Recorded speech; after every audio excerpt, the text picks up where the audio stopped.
चलिए सर, तो आगे अब हम लोग देखेंगे सर एनर्जी फ्रॉम दिस सी। आप जो जो एनर्जी सी में देखे होंगे, टाइडल एनर्जी आता है, वेव एनर्जी आता है, ओशियन थर्मल एनर्जी आता है, ये एनर्जी को हम अगर यूज करके इलेक्ट्रिसिटी उत्पन्न करने का सोचेंगे सर, ये सब एनर्जी को, टाइडल एनर्जी को अगर यूज कर लें, वेव एनर्जी को यूज कर लें, ओशियन थर्मल एनर्जी को यूज कर लें, तो हम ये से इलेक्ट्रिसिटी उत्पन्न करते हैं सर, ये एनर्जी को यूज करके। थोड़ा ही करते हैं लेकिन करते हैं सर। आपका जिस दिन मून, फुल मून होता है, gravitational pull of the moon, ठीक है, the rise of sea water due to gravitational pull of the moon is called high tide. जिस समय आपका फुल चंद्रमा होता है उस दिन के दिन आपका होता क्या, हाई टाइड होता है सर। आपका उस समय आपका सी वाटर को क्या करता है, ग्रेविटेशनल पुल के कारण, अर्थ का ग्रेविटेशनल पुल से आपको क्या, उसको ऊपर और खींचता है सर, उसी को बोलते हैं हाई टाइड बोलते हैं सर। फिर उसके बाद क्या होता है sir, whereas the fall of sea water is called low tide. और फिर वो हाई टाइड में गया सर, तो सब चाहता है कि स्टेबल बनना, तो हाई टाइड से आपका वाटर किधर जाएगा, लो टाइड में जाने खोजेगा सर। जो वो आपका फॉल करेगा सी वाटर, अगर ठीक है, अगर राइज कर रहा है सी वाटर तो उसको बोलेंगे हाई टाइड। और किसके कारण हो रहा है सर, आपका मून के ग्रेविटेशनल पुल के कारण हो रहा है। अगर वो सी वाटर फॉल कर रहा है सर तो उसको बोलते हैं लो टाइड बोलेंगे sir. The tidal waves in the sea build up and recede, rise and fall twice a day. एक डे में सर आपका क्या होता है, ट्वाइस होता है, राइज, वाटर का राइज भी होता है और फॉल होता है सर, एक दिन में 2 बार होता है tidal waves. The innermost movement of water between the high tides and low tides provide a very large source of energy in the coastal areas of the world. World के coastal area जहाँ पे हैं, समुद्र के किनारे पे, वहाँ पे अगर लो टाइड और हाई टाइड्स का अगर इनरमस मूवमेंट हो वाटर का, तो वहाँ पे लार्ज सोर्स ऑफ एनर्जी हम लोग को मिलता, प्रोवाइड करता है सर। ठीक है, लार्ज सोर्स ऑफ एनर्जी मिलता है। तो लार्ज सोर्स ऑफ एनर्जी अगर यूज कर दे, टरबाइन को किसी तरह वहाँ से रोटेट करवा दे सर, तो उस टरबाइन से शाफ्ट से कनेक्ट करके ड्राइव जनरेटर करवा देगा और वहाँ से हम इलेक्ट्रिसिटी उत्पन्न करवा सकते हैं सर। ठीक है, तो tidal energy can be harnessed by constructing a tidal bridge और tidal dam across a narrow opening to the sea. अगर वहां पे हम क्या बना देते हैं सर, हार्नेस्ट कंस्ट्रक्टिंग कर देते हैं, एक टाइडल ब्रिज बोल दे या टाइडल डैम बना देते हैं सर। और ये टाइडल डैम में क्या होता है सर, हम बताते हैं कि अगर आपका हाई टाइड आया तो हाई टाइड आने के बाद आपका क्या हो जाता है सर, आपका वाटर इधर रिजर्वायर में रिजर्व हो जाएगा। और रिजर्वायर में जब रिजर्व हो जाएगा सर, तो टरबाइन उसको रोटेट करवाएगा, और टरबाइन को रोटेट करवाएगा तो टरबाइन आपका किससे, शाफ्ट से कनेक्टेड रहेगा सर। और शाफ्ट किसको रोटेट करवाएगा, ड्राइविंग जनरेटर, जनरेटर को ड्राइव करेगा और फिर इलेक्ट्रिसिटी वहां से उत्पन्न होगा। जब हाई टाइड आएगा तब सर, और फिर सर जब लो टाइड आएगा, लो टाइड मीन्स कि आपका सी वाटर का फॉल जब होगा सर, रिजर्वायर से आपका उधर सी की तरफ जाएंगे, तो उस समय सर आप water store at high tide पे है, तो उस समय आपका भी वाटर क्या, टरबाइन को यहाँ पे आप टरबाइन लगाओ, क्या बनाओ, ये आप डैम बनाए इस तरह पे, और यहाँ पे आप क्या कर दिए, टरबाइन को सेटअप कर दिए हैं सर। तो टरबाइन आप क्या करेगा, वाटर ऑपोजिट जा रहा है, आप क्या करेगा सर, टरबाइन को रोटेट करवाएगा। टरबाइन रोटेट होगा तो शाफ्ट फिक्स था सर टरबाइन में, आप क्या, वो किससे कनेक्टेड है, आपका जनरेटर से कनेक्टेड है, तो जनरेटर को रोटेट करवाएगा सर आर्मेचर कॉइल को, और वहां से आपका इलेक्ट्रिसिटी उत्पन्न होगा सर। तो हाई टाइड में भी आप इलेक्ट्रिसिटी उत्पन्न करवा सकते हो सर, टरबाइन को रोटेट करवा के, और लो टाइड में भी आप क्या, इलेक्ट्रिसिटी को उत्पन्न करवा सकते हैं सर। तो ये टाइडल एनर्जी का आप ये एक्सपेरिमेंट है, आप ये फिगर को अच्छे से लिख लें, बना लें, प्रैक्टिस कर लें, एग्जाम में पूछा जा सकता है सर। आपका क्या होता है सर, और बताते, during high tide when the level of water in the sea is high. जब आपका हाई टाइड में वाटर क्या हो जाता है, समुद्र में ऊपर आ जाता है, sea water falls into reservoir of the barrage या डैम, टर्न्स दी टर्बाइंस, और क्या करता है, टर्बाइंस को घुमाता है। फिगर ए में आपको दिखा रहा है 32 का ए में। ठीक, उसके बाद बोलता है कि जैसे the turbine then turns the generator to produce electricity, और फिर वो क्या, टर्बाइन किसको जनरेट करता है, जनरेटर को ड्राइव करता है, टर्न करता है, और फिर इलेक्ट्रिसिटी को प्रोड्यूस करता है। During the low tide, during the low tide में sir, when the level of sea water is low, जब लेवल हो जाता है, लो हो जाता है, तो sea water stored in the barrage reservoir, जो डैम रिजर्वायर में आप वाटर स्टोर्ड हुआ sir, is allowed to flow out into the sea, sea के बाहर आना चाहेगा। ठीक है। अब क्या होगा, this flowing water also turns the turbines, वो क्या करेगा, वाटर टर्बाइंस को टर्न करेगा, रोटेट करेगा और जनरेट क्या करेगा सर, इलेक्ट्रिसिटी को जनरेट करेगा। 32 में है, जब हाई टाइड आएगा तभी इलेक्ट्रिसिटी उत्पन्न होगा और लो टाइड आएगा तभी आपका इलेक्ट्रिसिटी उत्पन्न होगा सर। हाई टाइड कब आ जाता है सर, ग्रेविटेशनल पुल ऑफ किसका, मून के कारण आप ड्यूरिंग क्या होता है आपका सी वाटर राइज होता है, तो उसी को बोलते हैं हाई टाइड। और अगर वाटर सी वाटर अगर फॉल कर रहा है तो उसको बोलते हैं लो टाइड बोलते हैं सर।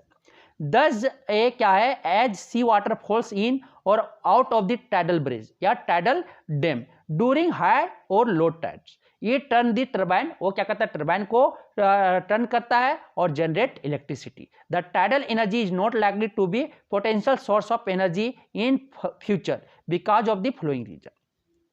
टाइडल एनर्जी को हम लोग पोटेंशियल सोर्स ऑफ एनर्जी की तरह यूज नहीं कर सकते हैं फ्यूचर में, क्योंकि ये सब रीजन के कारण हम लोग यूज नहीं कर सकते हैं, ठीक है, पोटेंशियल सोर्स ऑफ एनर्जी की तरह, क्योंकि there are very few sites around the world which are suitable for building tidal bridge.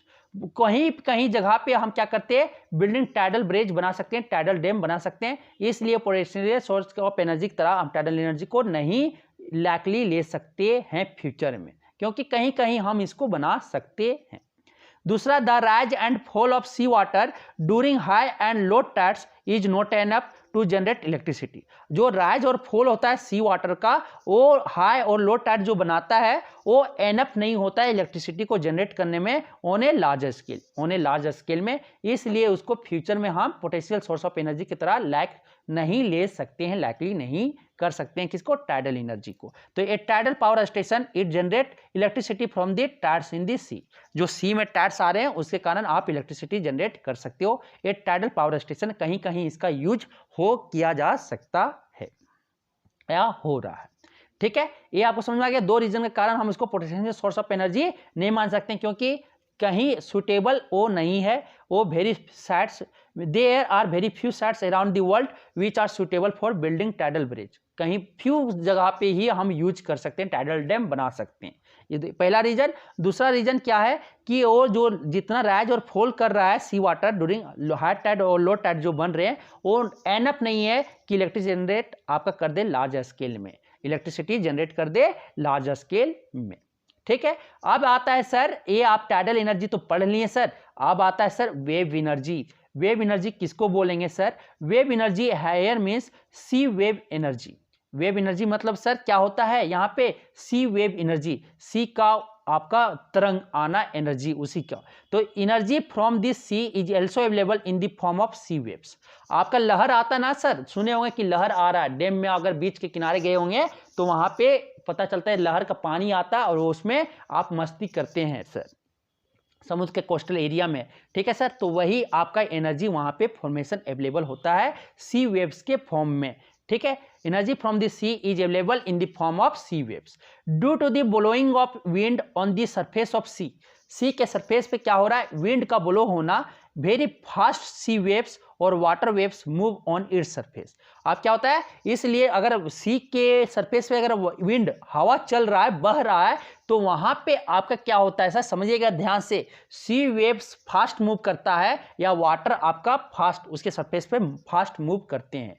Due to their high speed होने के कारण sea waves have a lot of kinetic energy in them, इसीलिए sea waves में क्या होता है, lot of kinetic energy होता है उसमें। The energy of moving sea waves can be use to generate electricity, और जो उस काइनेटिक एनर्जी है जो सी वेव्स में वो लार्ज अमाउंट में काइनेटिक एनर्जी है, उसको हम यूज कर सकते हैं इलेक्ट्रिसिटी जनरेट करने में। A wide variety of devices have been developed to trap sea wave energy to turn turbines and drive generator for the production of electricity. A wide variety of device use करके develop करके हम trap कर सकते हैं क्या, wave energy को, और हम टर्बाइन को टर्न्स करवा सकते हैं, रन करवा सकते हैं, और जनरेटर को रन करवा के हम इलेक्ट्रिसिटी प्रोड्यूस करवा सकते हैं सर।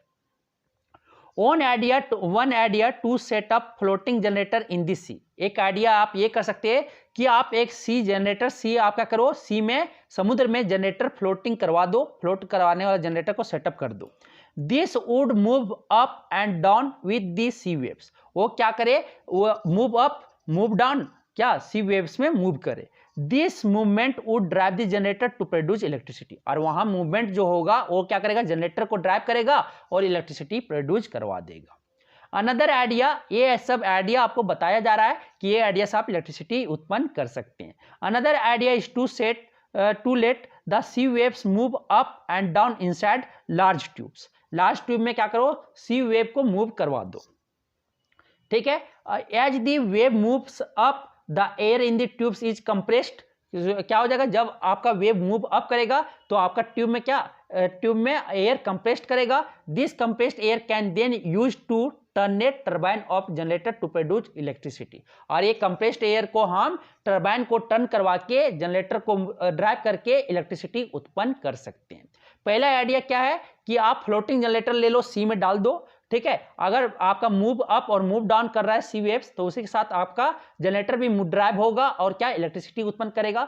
दूसरा आइडिया आपको ये बताया गया कि आप लेट कर लो, एक sea waves move up and down कर रहा है, लार्ज ट्यूब में मूव करवा दो, ठीक है, सी वेव्स को। आप क्या करेगा, जब वो आपका वेव मूव अप करेगा तो एयर आपका कंप्रेस्ड हो जाएगा, ट्यूब में एयर कंप्रेस्ड हो जाएंगे, वो कंप्रेस्ड एयर को क्या करो, टर्न करवा दो टर्बाइन को, और टर्बाइन को टर्न करवाने के बाद आप इलेक्ट्रिसिटी प्रोड्यूस करवा दो। These ideas are only experimental in nature, ये जो आइडिया है एक्सपेरिमेंटल है, ठीक है, हुआ नहीं। Models have been made based on this idea, but it will be many years before a full size wave energy generator can be built to harness the sea wave energy on the larger scale, ठीक है। the harnessing of sea waves energy would be a viable position only at those places where sea waves are very strong। ये बोलता है कि experimental है nature में, अगर उसको आप करना चाहते हैं तो आपको full size wave energy generator लेना होगा, बिल्ड करना होगा, और जो सी वेव एनर्जी को यूज करते हुए लार्ज स्केल में हार्नेस करना होगा, ठीक है। अब आता है ocean thermal energy. Ocean thermal energy क्या होता है sir, a very large scale area of sea is called ocean. एक लंबा लार्ज एरिया अगर सी का है तो उसको बोलते हैं ओशियन, ठीक है sir. The water at the surface of the ocean get heated by the heat of the sun and attains at higher temperature than the colder water at deeper level in the ocean. मानो कि ये ocean है sir, आपका ये आपका ocean है, तो यहाँ पे आपका वाटर जो सरफेस वाला वाटर है, अगर हीट पड़ा, सनलाइट पड़ा तो ये वाटर आपका क्या हो जाएगा, हीटर हो जाएगा, टेम्परेचर हायर हो जाएगा देन अदर नीचे वाला कोल्डर वाटर से, जो डीपर में होगा नीचे वाला वाटर से, ओशन के नीचे वाला वाटर से वो क्या हो जाएगा, ऊपर वाला वाटर, सरफेस वाला वाटर वो हायर टेम्परेचर में हो जाएगा, हीट हो जाएगा, और लोअर वाला क्या हो जाएगा, कूल रहेगा। So there is always a temperature difference between the water, जो वहां एक टेम्परेचर डिफरेंस होगा वाटर में at the surface of ocean and at a deeper level और सरफेस ऑफ ओशियन में आपका क्या, एक टेम्परेचर डिफरेंस सेटअप हो जाएगा सर, ठीक है। ओशियन के वाटर में ये सरफेस वाला वाटर क्या हो जाएगा, हीट हो जाएगा, और उसके नीचे वाला डीपर लेवल वाला वाटर आपका क्या होगा, कूल रहेगा sir. The energy available due to difference in the temperature of water at the surface of the ocean and at deeper level is called ocean thermal energy, उसी को बोलते हैं OTEG sir, आपको ocean thermal energy बोलते हैं। जो energy available due to जो difference आपका temperature of water at surface of ocean और डीपर लेवल के जो बीच में जो टेम्परेचर डिफरेंस बना सर, उसके कारण जो एनर्जी अवेलेबल हुआ, वही एनर्जी को तो हम ओशियन थर्मल एनर्जी बोलते हैं सर, ठीक है। The energy available due to the difference in the temperature of water at the surface of ocean and its deeper level is called ocean thermal energy. The ocean thermal energy can be converted into a usable form of energy like electricity, this can be done as flow sir. इस तरह से हम उसको convert कर सकते हैं, ये energy ocean thermal energy को इलेक्ट्रिकल एनर्जी में इस तरह से हम कन्वर्ट कर सकते हैं। The device used to harness ocean thermal energy are called ocean thermal energy conversion power plant, उसको बोलते हैं OTEC पावर प्लांट सर। जो हार्नेस कर रहा है क्या, ओशियन थर्मल एनर्जी को कन्वर्ट कर रहा है, किसमें, डिवाइस जो यूज कर रहे हैं उस डिवाइस का नाम है आपका ocean thermal energy conversion power plant, ocean thermal energy conversion power plant, ठीक है सर। उसको बोलेंगे दूसरा शॉर्ट फॉर्म में OTEC power plant, OTEC power plant. A temperature difference of 20 degrees Celsius or more between the surface of ocean and deeper water is needed for operating OTEC power plant. Ocean thermal energy conversion power plant को अगर operate करना चाहते हैं तो temperature difference आपका surface water और आपका deeper level water में जो ओशियन का होना चाहिए डिफरेंस, आपका टेम्परेचर डिफरेंस और 20 डिग्री सेल्सियस मिनिमम होना चाहिए, उसके ज़्यादा जितना हो सकता है चलेगा। ठीक है। In one type of OTEC power plant the warm surface water of ocean is use to boil a liquid like ammonia. जो कम टेम्परेचर पे आपका एमोनिया और क्लोरोफ्लोरोकार्बन जो आपको बॉयल हो जाए इजिली, उसको यूज करेंगे। The high pressure vapour of the liquid formed by boiling are then use to turn turbine. आप क्लोरोफ्लोरोकार्बन्स या एमोनिया को बॉयल करवा देंगे एक पाइप के थ्रू, ये वाटर के सरफेस वाटर से, और इसको क्या पास करवा देंगे टर्बाइन में। टर्बाइन क्या करेगा, रोटेट करेगा, टर्न करेगा of a generator and produce electricity. और क्या प्रोड्यूस करेगा, इलेक्ट्रिसिटी प्रोड्यूस करेगा। ठीक है। टर्बाइन ऐसे होता है ना, टर्बाइन यहां से एक शाफ्ट लगा देंगे और इसको किसी तरह से रोटेट करवा देंगे, यहां पे क्या जनरेटर लगा देंगे, जनरेटर यहां लगा देंगे तो तार ऐसे निकला रहेगा। आप यहां से क्या आप किसी तरह से रोटेट करवा दोगे तो ये क्या करोगे, अगर एमोनिया को बॉयल करवा दिए वो क्या स्टीम बनेगा, स्टीम इस पे गिराएंगे, स्टीम एमोनिया। ठीक है। ओशियन आप हीट करवा दो। ठीक है। उसके बाद आप क्या, ये जैसे हीट रोटेट होगा, सॉफ्ट रोटेट होगा तो यहाँ पे आर्मेचर कॉइल रोटेट होगा। आर्मेचर कॉइल रोटेट कहाँ, मैग्नेटिक फील्ड में हो रहा है, तो इलेक्ट्रिसिटी आपका जनरेट होगा। The colder water from the deeper ocean is pumped up to cool the used up vapors and convert them again into a liquid. This process is repeated again and again. आप क्या करो, जब colder ocean water जो है उसको क्या करो, deeper ocean में उसको पंप से नीचे ले जाओ और फिर वो क्या हो जाएगा, स्टीम, जो स्टीम गिरा, फिर यहाँ से पाइप से आप ये इसको एक आप कन्वर्जन बना के इसको ऐसे ठीक बॉक्स में आप बना के फिर इस पर क्या करो, एक जो एमोनिया आपका स्टीम एमोनिया है क्लोरोफ्लोरोकार्बन, ये क्या करो फिर आपको समुद्र के लो लेवल वाटर से आप क्या करो पास करवा दो। फिर क्या हो जाएगा, ये एमोनिया बन जाएगा, लिक्विड के फॉर्म में बन जाएगा। फिर उसको कहाँ ले जाओ, सरफेस वाटर में ले जाओ। सरफेस वाटर में फिर क्या हो जाएगा, बॉयल हो जाएगा। फिर उसको टर्बाइन में लेके जाके उस पर गिरा दो, क्या हो जाएगा, फोल्ड करवाएगा तो टर्बाइन रोटेट हो जाएगा। ये प्रोसेस आपका कंप्लीट होते रहेगा sir. A great advantage of the ocean thermal energy is that it can be used continuously 24 hours a day through out the year. ये 24 आवर्स आप यूज करते रहोगे, ग्रेट एडवांटेज है। ठीक है। Another advantage is that ocean thermal energy is renewable source of energy. दूसरा ये क्या है, रिन्यूएबल सोर्स ऑफ एनर्जी है। It use does not cause any pollution, और वो कोई भी पोल्यूशन काउज नहीं कर रहा है। तो wave energy and ocean thermal energy are the two forms in which solar energy manifest itself in oceans. Oceans का ये इनडायरेक्ट एनर्जी है, कौन, सोलर एनर्जी है, कौन, आपका वेव एनर्जी और आपका ओशियन थर्मल एनर्जी। ठीक है। आप क्या देखें, टाइडल एनर्जी देखे, वेव एनर्जी देखे, ओशियन थर्मल एनर्जी देखे। तो ओशियन एनर्जी आपका वेव एनर्जी और ओशियन थर्मल एनर्जी ये दोनों आपका सोलर एनर्जी का मैनिफेस्ट है। ठीक है, ओशियंस में। ठीक है, एनर्जी है। Another point to be noted is that though energy potential from the sea, tidal energy, wave energy, ocean thermal energy is very large, but its large exploitation is difficult at the moment. अभी वो large फैलाना वो मुश्किल है, अभी हो नहीं सकता है। ठीक है, कहीं कहीं ही इसका उपयोग किया जा रहा है। समझ आ गया। अब आता है क्या, अब आता है जियोथर्मल एनर्जी। अब आते हैं जियोथर्मल एनर्जी। जियोथर्मल एनर्जी किसको बोलेंगे, वैसा हीट एनर्जी जो hot rocks present inside the earth. Geothermal energy is the energy, geo दो शब्द से बना हुआ, जियो मीन्स अर्थ होता है और थर्मल मतलब हीट होता है। तो अर्थ हीट एनर्जी इसको बोल सकते हैं, अर्थ हीट एनर्जी। जियो मतलब अर्थ, थर्मल मतलब हीट एनर्जी। तो geothermal energy the heat energy from hot rock present inside the earth. जो आपके अर्थ के इनसाइड में हॉट रॉक प्रेजेंट है, उससे जो हीट एनर्जी रिलीज हो रहा है, ठीक है, उसको हम बोलेंगे geothermal energy. This heat can be used as source of energy to produce electricity. और ये सोर्स ऑफ एनर्जी को हम इलेक्ट्रिसिटी प्रोड्यूस करने में हेल्प करते हैं। तो जियोथर्मल एनर्जी क्या बोलेंगे, the heat energy from hot rock present inside the earth. जो अर्थ के इनसाइड में हॉट रॉक प्रेजेंट है उससे जो हीट एनर्जी मिल रहा है उसी तो हम जियोथर्मल एनर्जी बोलते हैं। Please note that geothermal energy is one of the few sources of energy that do not come directly or indirectly from the solar energy or sun's energy।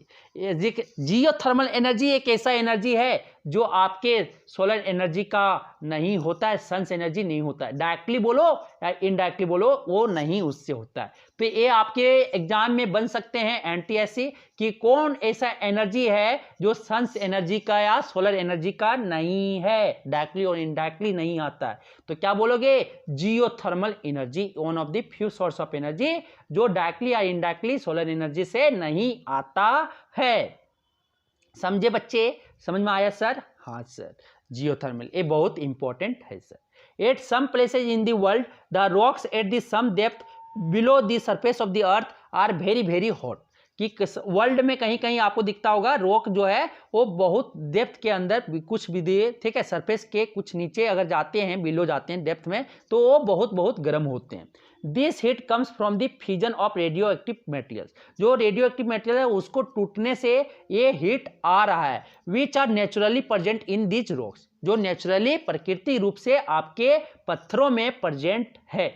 The places where very hot rocks occur at some depth below the surface of earth are called hot spot। जहां पे ये hot rocks present है, पाए जाते हैं places में, उसको बोलते हैं हॉट स्पॉट्स बोलते हैं। उस सरफेस ऑफ अर्थ को क्या बोलते हैं? हॉट स्पॉट बोलते हैं। The places where very hot rocks occur at some depth below the surface of earth are called hot spot. उसको क्या बोलते हैं? हॉट स्पॉट बोलते हैं। And are sources of geothermal energy, और उसको क्या बोलते हैं? सोर्सेज बोलते हैं, जियोथर्मल एनर्जी का स्रोत बोलते हैं। Geothermal energy is harnessed as flow. आप जियोथर्मल एनर्जी को हार्नेस्ट आप इस तरह से कर सकते हैं। The extremely hot rock salt rock present below the surface of earth heat the underground water. आप सुने होंगे सूरजकुंड, ये आपके हजारीबाग झारखंड में पड़ता है, वहां पे आपका गर्म पानी निकलता है, ठीक है। तो आप वहां पे भी, तो ये आपका क्या जियोथर्मल एनर्जी है। पारसनाथ अगर सुने तो वहां पे भी कोई एक इलाका है, वहां पे भी आपका गर्म पानी का कुंड है। तो यहाँ पे जियोथर्मल एनर्जी वो यू है, वहां पे geothermal energy. The extremely hot rock present below the surface of earth heat the underground water. वो क्या करता है? अंडरग्राउंड वाटर को हीट करता है। जो आपके अर्थ सरफेस के अंदर बिलो आपके क्या रॉक जो प्रेजेंट है, हॉट रॉक प्रेजेंट है, मीन्स की हॉट स्पॉट जो प्रेजेंट है, and turn it into steam. और ये क्या कर रहा है? स्टीम में चेंज उसको कर रहा है। As more as steam is formed between the rocks. और क्या हो रहा है? जितना ज्यादा आपका स्टीम बनेगा रॉक्स के बीच में, तो it get compressed to high pressure. और क्या हो जाएगा? हाई प्रेशर में वो उतने ही कंप्रेस्ड हो जाएंगे। A hole is drilled into the earth up to the hot rocks. क्या होगा? एक होल ड्रिल किया जाएगा अर्थ में हॉट रॉक्स के अप टू, जहां पे हॉट रॉक्स है तब वहां तक। And a pipe is put into it. ये क्या करेगा? एक पाइप, सपोज कि हॉट रॉक यहाँ पे है, तो यहाँ पे ड्रिल करके यहाँ पे एक क्या कर दिया जाएगा? पाइप फिट कर दिया जाएगा। कहां तक? जहां तक हॉट रॉक है वहां तक, ठीक है। उसके बाद वो क्या बोलता है? Sir the steam present around the hot rock comes up through the pipe at high pressure. और हाई प्रेशर में क्या होगा? एक पाइप जो सेट किए वहां पे आपका स्टीम ऊपर आएगा सर, हॉट, ठीक है। आपका हाई जो स्टीम ऊपर प्रेजेंट वो आएगा, ठीक। उसके बाद this high pressure steam turns the turbine of a generator to produce electricity. और ये हाई प्रेशर क्या करेगा सर? स्टीम टर्बाइन को रोटेट करवाएंगे और क्या आप प्रोड्यूस करवा सकते हो इलेक्ट्रिसिटी को सर। तो जियोथर्मल एनर्जी को समझ में आ गया। जहां पे हॉट रॉक से वहां पे आपका अंडरग्राउंड वाटर हीट होगा, और वहां से आप क्या करो? हो एक पाइप डाल दो, पाइप से क्या करो? ये आपका हाई प्रेशर, ये जितना ज्यादा आपका स्टीम बनेगा उतना ज्यादा कंप्रेस्ड होगा। आप पाइप से स्टीम को क्या करो? बाहर निकाल दो एक हाई प्रेशर पे, और वो क्या करो? टरबाइन पे जाके उसको फोल करवा दो। जैसे आप फोल करवाओगे टरबाइन रोटेट होने लगेगा, टरबाइन जैसे टर्न करेगा आपका इलेक्ट्रिसिटी जनरेट हो जाएगा सर। क्या होना है आपको क्या करना है? टरबाइन को किसी तरह रोटेट करवा देना है। तो स्टीम आपका बन गया, तो स्टीम टरबाइन को रोटेट करवाए, शाफ्ट रोटेट होगा, शाफ्ट रोटेट का होगा तो आर्मेचर कॉइल आपका मैग्नेटिक फील्ड में रोटेट होगा, उसके बाद इलेक्ट्रिसिटी जनरेट हो जाएगा। Sometimes 2 holes are drilled in the earth in the region of hot rock. Sometimes क्या किया जाता है, 2 होल करते हैं। एक होल में इसलिए करते हैं कि एक होल में गर्म वाटर आएगा और दूसरा होल से वो पानी को वेस्ट ना करके उसमें आपको डाल दिया जाता है, फिर गर्म हो जाएगा। ठीक है, रिन्यूएबल होते रहेंगे। तो 2 hot rocks, 2 pipes are put into them, और 2 होल्स करने के बाद 2 पाइप उसमें पुट किया जाता है। Cold water is pumped in through one of the pipe, एक में क्या करता है, कोल्ड वाटर को पंप करते हैं। This cold water is turn into steam, और ये क्या हो रहा है, ये कोल्ड वाटर स्टीम में चेंज होगा by the hot rocks and the steam thus formed come out through the other pipes use to generate electricity. और एक तरफ से आप कोल्ड वाटर को पंप कर रहे डाल रहे हो, और इसको बाद क्या हो रहा है, एक कोल्ड वाटर आपका दूसरा रॉक सॉल्ट में जाने के बाद रॉक में, हॉट रॉक में जाने में क्या हो जाता है, हॉट रॉक्स में जाने के बाद वो कोल्ड वाटर स्टीम में बन रहा है, फिर दूसरे पाइप से उसको हम क्या कर रहे हैं, वो स्टीम को निकाल के टरबाइन को टर्न करवा रहे हैं, उसके बाद इलेक्ट्रिसिटी जनरेट करवाते हैं। Advantage of geothermal energy sir, advantage क्या है, ये पहला ये आपका रिन्यूएबल सोर्स ऑफ एनर्जी है सर, ये आपको पोल्यूशन फ्री है सर, पोल्यूशन नहीं है। It is economical to use geothermal energy, economical मतलब ये सस्ता है सर, चीपली अवेलेबल है। This is because cost of electricity produced by using geothermal energy is almost half of that produced from conventional source of energy. अगर conventional source of energy में जितना आपका cost लग रहा है उससे आधा आपका लगेगा जियोथर्मल एनर्जी से, अगर आप इलेक्ट्रिसिटी प्रोड्यूस करवा रहे हैं तो ये आपका इकोनॉमिकल है सर जियोथर्मल एनर्जी। दूसरा अनदर एडवांटेज जो है सर, ये does not cause any pollution, वो कोई भी पोल्यूशन नहीं काउज करता है sir. It is a clean and environment friendly source of energy, ये क्या है, क्लीन है और इन्वायरमेंटल फ्रेंडली है sir source of energy geothermal energy. Disadvantage, advantage तो आपको समझ में आ गया सर, इकोनॉमिकल है और दूसरा पोल्यूशन फ्री है सर, तीसरा वो इन्वायरमेंटल फ्रेंडली है और क्लीन फ्यूल है सर, क्लीन है। ठीक है, disadvantage of geothermal energy, geothermal energy is not available everywhere, geothermal energy सभी जगह अवेलेबल नहीं है, ये एक डिसएडवांटेज है sir. It is available only in those areas where there are hot rocks near the earth surface, जहाँ पे earth surface पे हॉट रॉक्स है वहीं पे ये अवेलेबल हो सकता है। Another disadvantage sir, deep drilling in the earth to obtain geothermal energy is technically very difficult and expensive. अगर डीप ड्रिलिंग अगर आप कर रहे हो उस जगह पे तो ये आप जियोथर्मल एनर्जी को ऑब्टेन करने के लिए अर्थ में, तो ये क्या टेक्निकली वेरी डिफिकल्ट है और एक्सपेंसिव है सर, इसलिए हम इसको यूज, बहुत डिसएडवांटेज यही है। In our country there are very limited number of places where geothermal energy can be harnessed, use किया जा रहा है कॉमर्शियल स्केल में। 2 places where geothermal energy can be exploited on commercial scale are located in Madhya Pradesh, एक मध्य प्रदेश में और हिमाचल प्रदेश में geothermal energy का यूज किया जा रहा है सर। और यूएसए और न्यूजीलैंड में भी number of geothermal power plant को वर्किंग सक्सेसफुली चला रहे हैं, कहाँ पे, यूएसए, अमेरिका और न्यूजीलैंड में। अगर इंडिया में बोले तो मध्य प्रदेश और आपका हिमाचल प्रदेश में जियोथर्मल एनर्जी का यूज किया जा रहा है और इलेक्ट्रिसिटी को प्रोड्यूस करवाया जा रहा है सर। अब ये क्वेश्चंस आपके हैं, ये क्वेश्चंस आपको सॉल्व करना है और अच्छे से सॉल्व करना है, आपको बनेगा। अगर नहीं बनता है तो कमेंट करके पूछे, मैं इसको अलग से लेक्चर बनाऊंगा। अब आता है सर, क्या आता है अब सर, अब आता है न्यूक्लियर एनर्जी, हम लोग पढ़ेंगे सर न्यूक्लियर एनर्जी क्या होते हैं। न्यूक्लियर एनर्जी क्या होता है सर, उसके बारे में हम पढ़ेंगे। तो nuclear energy a physical reaction which involves change in the nucleus of the atom is called nuclear reaction.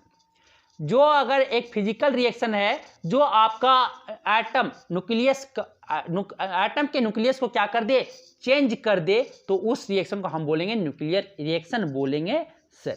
क्या हो जाए, एटम का टूट करके दूसरे एटम बन जाए, छोटे छोटे एटम बन जाए, एटम का जुड़ के एक बड़ा सा एटम बन जाए।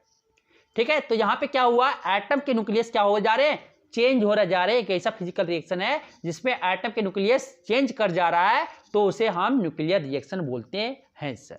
न्यूक्लियर एनर्जी क्या होता है, the energy release during a nuclear a non conventional source of energy है सर, याद रखिएगा। ये मॉडर्न ईरा में यूज कर रहा है, आपका कन्वेंशनल सोर्स ऑफ एनर्जी नहीं है न्यूक्लियर एनर्जी, क्योंकि मॉडर्न ईरा में यूज किया जा रहा है।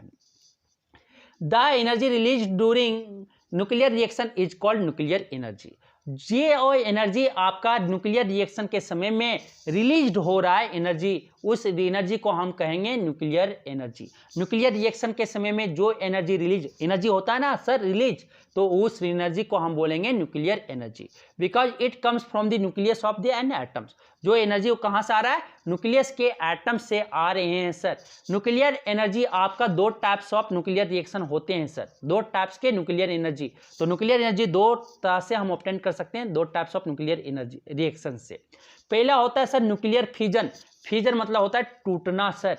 और न्यूक्लियर क्या होते हैं, न्यूक्लियस टूट के दो स्मॉल एटम बनते हैं सर, एक बड़ा एटम टूट के ब्लास्ट होके दो छोटे एटम बनता है यार। दूसरा होता है nuclear fusion sir, fusion fuse होना, बनना, ठीक है सर। न्यूक्लियर फ्यूजन होता है मीन्स कि दो छोटे छोटे एटम आके एक बड़ा एटम का फॉर्मेशन होता है सर। तो अब एक एक करके हम लोग डिस्कस करेंगे। The source of nuclear energy क्या हुआ sir, nuclear mass of nucleus. जो आपका कोई पूछेगा कि न्यूक्लियर एनर्जी का सोर्स कौन है, तो क्या बोलोगे, मास ऑफ न्यूक्लियस। न्यूक्लियस के मास आपके न्यूक्लियर एनर्जी का सोर्स है सर। और आगे सर कि a small amount of mass of nucleus is destroyed during a nuclear reaction which get converted into tremendous amount of energy. अब क्या होता है सर, एक स्मॉल अमाउंट ऑफ मास जो न्यूक्लियस का वो डिस्ट्रॉयड होता है न्यूक्लियर रिएक्शन के समय, और क्या होता है वो किसमें चेंज हो जाता है, एक amount, large amount of energy में वो कन्वर्ट हो जाता है सर। जो न्यूक्लियस ऑफ मास डिस्ट्रॉयड होता है वो किसमें, न्यूक्लियर रिएक्शन के समय, और ये किसमें कन्वर्ट हो जाता है, एक लार्ज अमाउंट ऑफ एनर्जी में कन्वर्ट हो जाता है सर, ठीक है सर। तो अब आता है nuclear energy is release mainly in the form of heat. Nuclear energy आपको किस मेनली किसमें, हीट के फॉर्म में रिलीज होता है sir. Nuclear energy is release mainly in the form of heat and some light, और कुछ लाइट के फॉर्म में। अगर सन आप देख रहे हैं ना, एक न्यूक्लियर एनर्जी है सर, न्यूक्लियर रिएक्शन वहाँ हो रहा है, फ्यूजन हो रहा है, आपका हाइड्रोजन मिल के और हीलियम, आपका हीलियम बन रहा है, हाइड्रोजन, दो हाइड्रोजन मिल के आपका हीलियम बन रहा है सर। तो वहाँ पे न्यूक्लियर रिएक्शन हो रहा है, आपका हीट के फॉर्म में रिलीज हो रहा है और लाइट भी हो रहा है। आप देख रहे हैं सूरज की गर्मी कितना पड़ रहा है, बहुत दूर है फिर भी, और आप देख रहे हैं क्या, लाइट भी दे रहा है, दिन बहुत कर रहा है, चमक रहा है, ठीक है सर। तो nuclear energy is also known as atomic energy. आप न्यूक्लियर एनर्जी को, आप एनर्जी को एटॉमिक एनर्जी भी बोल सकते हो, क्योंकि it is considered to coming from atoms. ये कहाँ से आ रहा है, क्यों, ये एटम से, ये एनर्जी कहाँ से आ रहा है, एटम से आ रहा है, इसलिए हम एटॉमिक एनर्जी भी बोलते हैं सर न्यूक्लियर एनर्जी को। अब हम लोग न्यूक्लियर रिएक्शन के फ्यूजन और फ्यूजन को हम यहाँ वन बाय वन डिटेल पढ़ेंगे सर। न्यूक्लियर फ्यूजन किसको बोलेंगे और फ्यूजन किसको बोलेंगे। सबसे पहले यहाँ पे फ्यूजन आता है सर। फ्यूजन मतलब होता है टूटना, स्प्लिट अप इनटू टू और मोर पार्ट्स, मींस की फ्यूजन मतलब दो या दो से ज्यादा पार्ट में टूटना, उसी को हम बोलते हैं फ्यूजन। तो एक वैसा प्रोसेस है सर, न्यूक्लियर फ्यूजन एक ऐसा प्रोसेस है जिसमें heavy nucleus radio active atom आते हैं, सच एज यूरेनियम, प्लूटोनियम और थोरियम। प्लेटिनम मत समझना, प्लूटोनियम बोल रहे हैं। ये सब एटम रेडियो एक्टिव एटम है सर, वो आते हैं और स्प्लिट अप करते हैं, टूटते हैं दो स्मॉलर न्यूक्लियाई में, दो स्मॉलेस्ट एटम में टूटते हैं सर, ठीक है, दो स्मॉलेस्ट न्यूक्लियाई एटम में टूटते हैं when bombarded with low energy neutron. जब एक न्यूट्रॉन दे के, लो एनर्जी न्यूट्रॉन दे के अगर उसको हम बम्बार्ड करवाते हैं, तो ये आपका जो हैवी न्यूक्लियस एटम है, रेडियो एक्टिव एटम है, यूरेनियम और प्लूटोनियम और थोरियम बोल सकते हैं, वो किसमें, दो स्मॉलर न्यूक्लियाई में टूट जाता है। तो उसे बम्बार्डेड जब करवाते हैं लो एनर्जी न्यूट्रॉन्स के साथ, तो उस प्रोसेस को हम बोलेंगे न्यूक्लियर फ्यूजन। तो न्यूक्लियर फ्यूजन का डेफिनेशन देख लेते हैं sir. The process in which the heavy nucleus of radioactive atom such as uranium, plutonium और thorium split up into smaller nuclei when bombarded with low energy neutrons is called nuclear fusion. उसको क्या बोलेंगे sir, nuclear fusion बोलेंगे। ये tremendous amount of energy is produce in the nuclear fusion process. Nuclear fusion process में आपका a large amount of energy, tremendous मतलब बोलते हैं बहुत सारा एनर्जी, अमाउंट ऑफ एनर्जी आपका रिलीज होता है, प्रोड्यूस होता है sir. The sum of masses of the smaller nuclei formed in a fusion reaction is a little less than that of mass of original heavy nucleus. जो आपका heavy nucleus mass जो टूटा, वो उसके से छोटा होता है, कौन, जो दो स्मॉल न्यूक्लियाई होते हैं ना, उसके मास अगर जोड़ेंगे तो वो छोटा पड़ जाता है फ्यूजन होने के बाद। सर क्या कहना चाह रहे हैं सर, वो मैं अब एग्जांपल से लेके बता रहे हैं कि there is a small loss of mass in the nuclear fusion process which appears as tremendous amount of energy. जो यहाँ पे आपका स्मॉल लॉस हुआ मास का न्यूक्लियर फ्यूजन में, वो कहाँ गया सर? ये आपका ट्रेमेंडस अमाउंट ऑफ एनर्जी जो बन रहा है ना, वो वहीं पे चला गया, वो मास वहीं पे कन्वर्ट हो गया सर। तो please note that nuclear fusion is carried out by the bombarding the heavy nuclei with lower energy neutrons। क्या आपको ये ध्यान में रखना है कि न्यूक्लियर फ्यूजन जो आपका होता है सर, वो बम्बार्ड करवाते हैं हेवी न्यूक्लियस को एक न्यूट्रॉन के साथ, लो एनर्जी न्यूट्रॉन्स के साथ, which are also called slow moving neutrons. उसको हम बोलते हैं स्लो मूविंग न्यूट्रॉन्स भी बोलते हैं। तो यहाँ पे देखते हैं sir fusionable isotopes of uranium. Uranium 235 को एग्जाम्पल लेके हम एग्जाम्पल देख रहे हैं सर। यूरेनियम 235 इसका एटॉमिक नंबर होता है 92। उसको एक न्यूट्रॉन के साथ क्या करवाते हैं सर? बम्बार्डेड करते हैं लो एनर्जी, ठीक है, लो एनर्जी न्यूट्रॉन्स के साथ उसको क्या करवाते हैं? बम्बार्डेड करवाते हैं सर, फ्यूजन करवाते हैं। फ्यूजन करवाने के बाद वो किसमें? बेरियम और क्रिप्टन में टूटता है सर, और आपका न्यूट्रॉन और एक ट्रेमेंडस अमाउंट ऑफ एनर्जी में देता है सर, एक ट्रेमेंडस अमाउंट ऑफ एनर्जी देता है। जब यूरेनियम को एक न्यूट्रॉन के साथ रिएक्शन फ्यूजन करवा देते हैं तो ये आइसोटॉप यूरेनियम एटम जो है वो आपका टूट के क्या बेरियम बना लेता है और क्रिप्टन बना लेता है सर। आप देखिए यूरेनियम इधर मिलना चाहिए ना, दोनों बैलेंस होना चाहिए। तो यूरेनियम यहाँ पे देखो 92 आपका एटॉमिक नंबर है, जोड़ो देखो 92 आएगा। 56 + 36 आपका क्या हो गया? 92 हो गया सर। आपका मास इधर देखो कितना है, आपका 235 236 है, 236 है ना, जोड़ो यहाँ पे कितना हो जाएगा? 9 4 13, 9 3 12, 1 13, ठीक है, 233 आ रहा है सर। 233, 3 आपका कहाँ गया? 3 न्यूट्रॉन आपका सर, यहाँ पे 3 न्यूट्रॉन आपके बाहर आ जाएंगे सर। 3 न्यूट्रॉन्स देगा और लार्ज अमाउंट ऑफ एनर्जी आपको मिलेगा sir, large amount, ट्रेमेंडस amount of energy मिलेगा। जब यूरेनियम को हम बम्बार्डेड करते हैं स्लो मूविंग न्यूट्रॉन के साथ, तो हैवी यूरेनियम जो है न्यूक्लियस वो ब्रेकअप करता है 2 मीडियम वेट एटम्स में, बेरियम 139 और क्रिप्टन 94 में वो टूट जाता है सर, और इसमें 3 न्यूट्रॉन आपको साथ में प्रोडक्ट में देता है। लेफ्ट साइड वाले को बोलते हैं रिएक्टेंट सर, और राइट साइड वाले को बोलते हैं हम प्रोडक्ट बोलते हैं सर, ठीक है सर। आगे देखते हैं क्या है कि in the fusioning of uranium some mass of uranium disappears is lost. क्या हो गया? लॉस्ट हो गया। वो कहाँ गया? वो गया आपका एनर्जी में प्रोड्यूस करने, अमाउंट ऑफ एनर्जी को प्रोड्यूस करने में वो यूरेनियम का मास जो था वो खपत हो गया। An idea of the ट्रेमेंडस amount of energy produced during nuclear fusion reaction can be had from the fact that the fusion of one atom of uranium 235 produced 10 million times more energy than the energy produced by the burning of one atom of carbon from coal। अगर एक atom, अगर आप जला रहे हैं uranium 235 को fusion के द्वारा, तो 10 मिलियन टाइम्स बोले तो 1 मिलियन में क्या 10 लाख होता है, 10 मिलियन में क्या 1 करोड़ टाइम्स आपका ज़्यादा एनर्जी मिलेगा। वही अगर एक एटम आप कार्बन को, कोल को जलाते हो, उससे जो एनर्जी मिलेगा उससे ज़्यादा आपको एक एटम यूरेनियम को जलाओ, कितना टाइम ज़्यादा? आपके 10 मिलियन मीन्स कि 1 करोड़ टाइम्स आपका ज़्यादा एनर्जी मिलता है सर, ये भी ध्यान में रखिएगा। The energy produced during nuclear fusion reaction is used for generating electricity at nuclear power plant। और ये एनर्जी प्रोड्यूस करवाते हैं न्यूक्लियर फ्यूजन रिएक्शन से, वो हम क्या वहाँ यूज करते हैं sir? Electricity, nuclear power plant में इलेक्ट्रिसिटी जनरेट करवाने के लिए हम ये न्यूक्लियर फ्यूजन रिएक्शन को यूज करते हैं, एनर्जी जो प्रोड्यूस होता है सर, ठीक है। The energy produce during nuclear fusion reactions is used for generating electricity at nuclear power plant, ठीक है सर। तो ये एनर्जी को हम यूज करते हैं इलेक्ट्रिसिटी जनरेट करने में, कहाँ पे? न्यूक्लियर पावर प्लांट पर। आप क्या होता है sir? Please note that the energy produced in a fusion reaction is due to the conversion of mass into energy. क्या होता है सर? मास को कन्वर्ट कर देते हैं किसमें? एनर्जी में चेंज कर देते हैं sir, conversion of mass into energy.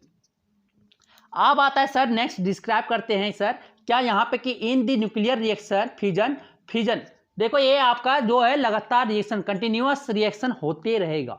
क्यों होते रहेगा सर? आपको देखो न्यूट्रॉन 3 मिल गया, 3 न्यूट्रॉन प्रोडक्ट में आया था ना सर 1 न्यूट्रॉन, तो ये 3 रिएक्शन करवाएगा, 3 न्यूट्रॉन यहाँ फिर देगा, फिर 3 न्यूट्रॉन देगा, और ये 3 न्यूट्रॉन देगा, फिर ये 3 न्यूट्रॉन से क्या बनाएगा? 3 न्यूट्रॉन देगा, फिर ये 3 न्यूट्रॉन देगा, प्रोडक्ट में 3 न्यूट्रॉन। तो देखो ये आपका कंटिन्यूअस रिएक्शन और अनकंट्रोलेबल रिएक्शन हो जाता है, इसलिए वहां पे बोरोन एक जो ऑब्जर्व करता है, बोरोन का एक प्रॉपर्टी होता है जो क्या ऑब्जर्व करता है, न्यूट्रॉन को ऑब्जर्व करता है। ठीक है, तो ये हम अभी देखेंगे।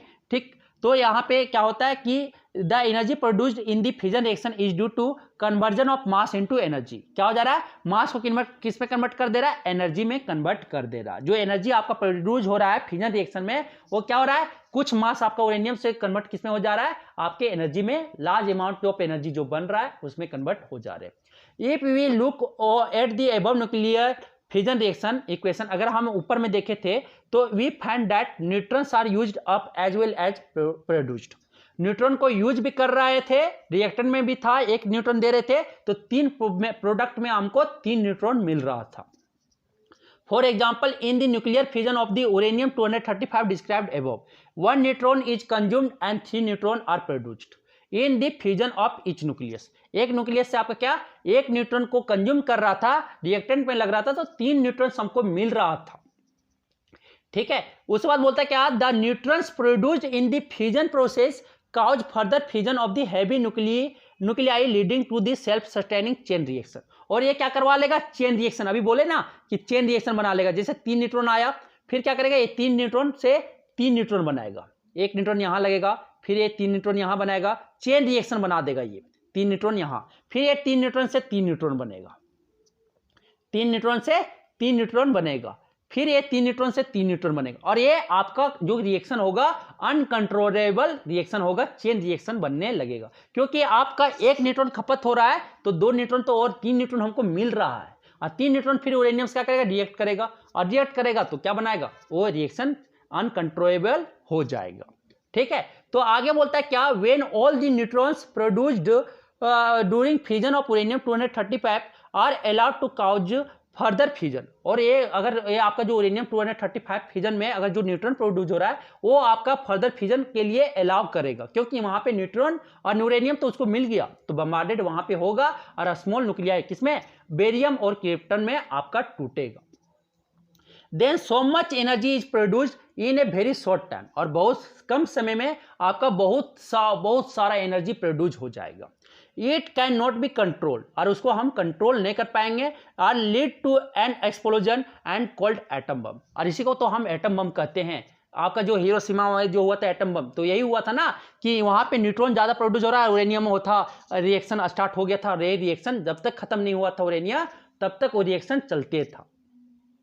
तो यहाँ पे भी यही रिएक्शन और कंट्रोल नहीं कर सकते, और ये क्या बन जाएगा, एटम बम बन जाएगा, और सब नुकसान हो जाएंगे। We can however control a nuclear fusion reaction by using control rod made of boron. Boron जो होता है, बोरॉन को यूज करके हम न्यूक्लियर फ्यूजन को क्या कर सकते हैं, रिएक्शन को कंट्रोल कर सकते हैं। कंट्रोल रोड कौन है, बोरॉन का बना हुआ रहता है, उसको हम यूज करके, सर आप न्यूक्लियर रिएक्शन को कंट्रोल कर सकते हैं, हाँ सर कर सकते हैं। बोरॉन रोड को यूज करते हुए, उसको कंट्रोलर रोड भी कहते हैं, उसको यूज करके हम न्यूक्लियर रिएक्शन को, फ्यूजन को क्या कर सकते हैं, कंट्रोल कर सकते हैं। तो boron has a property that it can observe neutron. Boron में एक ऐसा प्रॉपर्टी होता है सर, बोरॉन एक ऐसा आपका एलिमेंट है, उसमें एक ऐसा प्रॉपर्टी होता है जो न्यूट्रॉन को ऑब्जर्व करने की क्षमता होता है सर उसमें, इसलिए बोरॉन को हम न्यूक्लियर फ्यूजन में यूज करते हैं, क्योंकि वो न्यूट्रॉन को ऑब्जर्व कर ले और न्यूक्लियर फ्यूजन को कंट्रोल में रखे। So when a nuclear fusion reaction is carried out in the presence of boron rod, the excess neutron produced during successive fusion of uranium 235 atoms are absorbed by boron rod and hence not available to cause further fusion.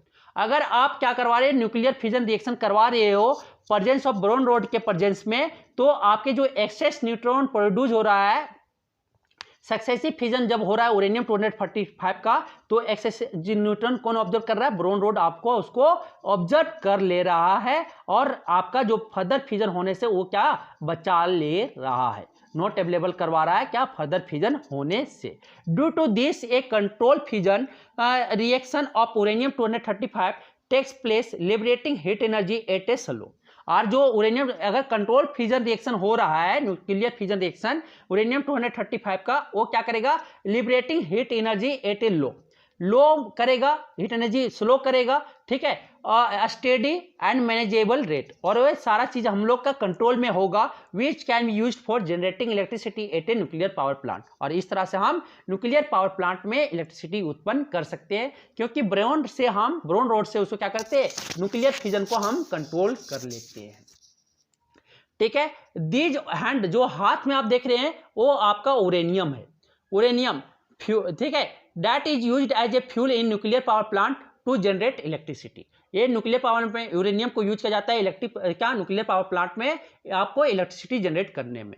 Uranium is used as a fuel in the reactor of a nuclear power plant in the form of uranium node. आपका uranium rod जो है, uranium जो दिख रहा है यहाँ पे road की तरफ में, वो फ्यूल के तरफ पे यूज किया जाता है न्यूक्लियर पावर प्लांट में इन the form of uranium road की तरफ पे, ठीक है, फ्यूल की तरफ पे यूज किया जाता है न्यूक्लियर पावर प्लांट में।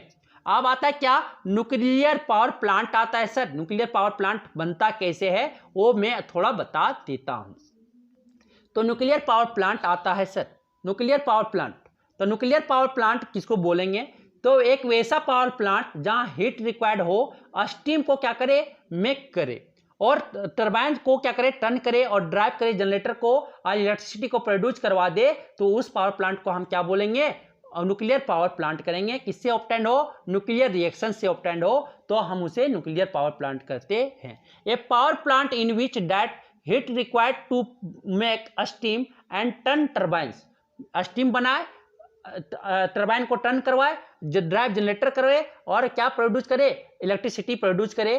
कहां से ऑब्टेंड हो, न्यूक्लियर रिएक्शन से ऑब्टेंड हो, तो उसे हम बोलते हैं nuclear power plant. Sorry, the nuclear power plant use the usual nuclear fission reaction to generate electricity. Nuclear power plant में क्या होता है, न्यूक्लियर फिजन रिएक्शन होता है, न्यूक्लियर फिजन रिएक्शन होता है इलेक्ट्रिसिटी को जनरेट करने के लिए। Most of the nuclear power plant use uranium 235 as a fuel to produce heat. Most power nuclear power plant होता है, वहां पे यूरेनियम 235 को फ्यूल के तरह यूज करते हैं हीट प्रोड्यूस करवाने के लिए। But uranium 235 fuel is not burned like coal, वो कोल, ऑयल और गैस के जैसा नहीं बर्न होता है। वहां पे क्या होता है, न्यूक्लियर फिजन प्रोसेस करवाना पड़ता है। न्यूक्लियर फिजन प्रोसेस क्या होता है, वो एक स्मॉल अमाउंट ऑफ एनर्जी किसका, न्यूट्रॉन के साथ उसको large heavy radio active atom को क्या करते हैं, बम्बार्डेड करवाते हैं, और ये दो या दो से ज्यादा स्मॉलेस्ट न्यूक्लियाई में टूटता है, तो और लार्ज अमाउंट, एक ट्रेमेंडस अमाउंट ऑफ एनर्जी हमको मिलता है, तो उसी को तो हम न्यूक्लियर फिजन कहते थे सर, ठीक है। तो energy is release by the nuclear fission process, और वहां से न्यूक्लियर फिजन प्रोसेस से क्या एनर्जी रिलीज होगा। तो यहाँ पे न्यूक्लियर पावर प्लांट दिखाया गया है सर। तो ये न्यूक्लियर पावर प्लांट का हम देखेंगे वर्किंग प्रिंसिपल या एटॉमिक पावर प्लांट का, ठीक है सर। तो आप यहाँ पे देखो, ये स्टील वेसल जो है, स्टील वेसल है, स्टील वेसल भी जो आपका स्टील वेसल एक कंक्रीट चेंबर है, उसको इतना टाइट बनाया जाता है इसको कि ये जल्दी से ब्लास्ट भी करे तो नुकसान ना करे किसी को, क्योंकि रेडियो एक्टिव इफेक्ट करेगा, उससे आपको कैंसर वगैरह बहुत सारे बीमारी होती है। तो यहाँ पे उसको इस तरह बनाया जाता है कि ये आपका ब्लास्ट ना हो। तो सबसे पहले स्टील वेसल डाला जाता है, फिर स्टील वेसल से आपका क्या डाला जाता है, ये आपका क्या कंक्रीट चेंबर बना हुआ रहता है एम, ठीक है। उसके बाद उसमें क्या ग्रेफाइट रोड कोर रहता है, उसको मॉडरेटर के तरह काम करते हैं। उसमें यूरेनियम जो रोड होता है वो फ्यूल की तरह काम करता है, और ब्रोन जो है कंट्रोल रोड होता है, ब्रोन आपका बी जो कंट्रोल रोड की तरह काम करते हैं। इसीलिए कंट्रोल रोड जो है न्यूट्रॉन को क्या करता है, कंट्रोल करता है, रिएक्शन को कंट्रोल में रखता है। यहाँ पे न्यूक्लियर रिएक्टर है, यहाँ पे क्या हॉट सोडियम को यहाँ पे हीट करवाते हैं, सोडियम डालते हैं एज ए फ्यूल, ठीक है, स्टीम की तरह। तो हॉट सोडियम को क्या करते हैं, आपका हीट एक्सचेंज, यहाँ पे हॉट सोडियम डाल दिए, हॉट सोडियम डालने के बाद क्या होगा, हीट होगा तो यहाँ पे स्टीम बॉयलर यहाँ पे बना देते हैं एक तरह का, ठीक है। इस बॉयलर में क्या होगा, पानी को गर्म करवा देते हैं, एक पाइप से पास करवा के, तो पानी क्या हो जाएगा, गर्म हो जाएगा। पानी गर्म हो जाएगा क्योंकि आपका हॉट स्टीम है, एक्सचेंज करेगा तो फिर ये आपका स्टीम बनेगा तो ये क्या चला जाएगा, ये इस बाद यहाँ पे आपका टरबाइन में चला जाएगा, टरबाइन को क्या करवाएगा, रोटेट करवाएगा, टर्न करवाएगा, आपका ये टरबाइन आपका क्या हो जाएगा, टरबाइन रोटेट करेगा, टर्न करेगा, उसके बाद वो शाफ्ट अटैच्ड है, शाफ्ट को रोटेट करवाएगा, शाफ्ट को रोटेट करवाने बाद जनरेटर ड्राइव होगा, जनरेटर ड्राइव होने से इलेक्ट्रिसिटी प्रोड्यूस होगा। फिर उसके बाद आपका क्या है, टरबाइन में वाटर तो बर्बाद नहीं कर सकते, तो क्या करते हैं, कंडेंसेशन स्टीम लगा देते हैं, वहां पे वाटर आउट होगा और वाटर इन होगा। ठीक है, उससे क्या हो जाएगा, ये फिर इन होगा, एक कूलर लगा देते हैं और ये वाटर फिर क्या हो जाएगा, ठंडा हो जाएगा। फिर ठंडा होने के बाद ये वाटर ठंडा कंडेंसेशन लगाएं, कंडेंसेशन से में वाटर ठंडा होने के बाद फिर उसको कहाँ ले आए, यहाँ पे ले आए चेंबर में।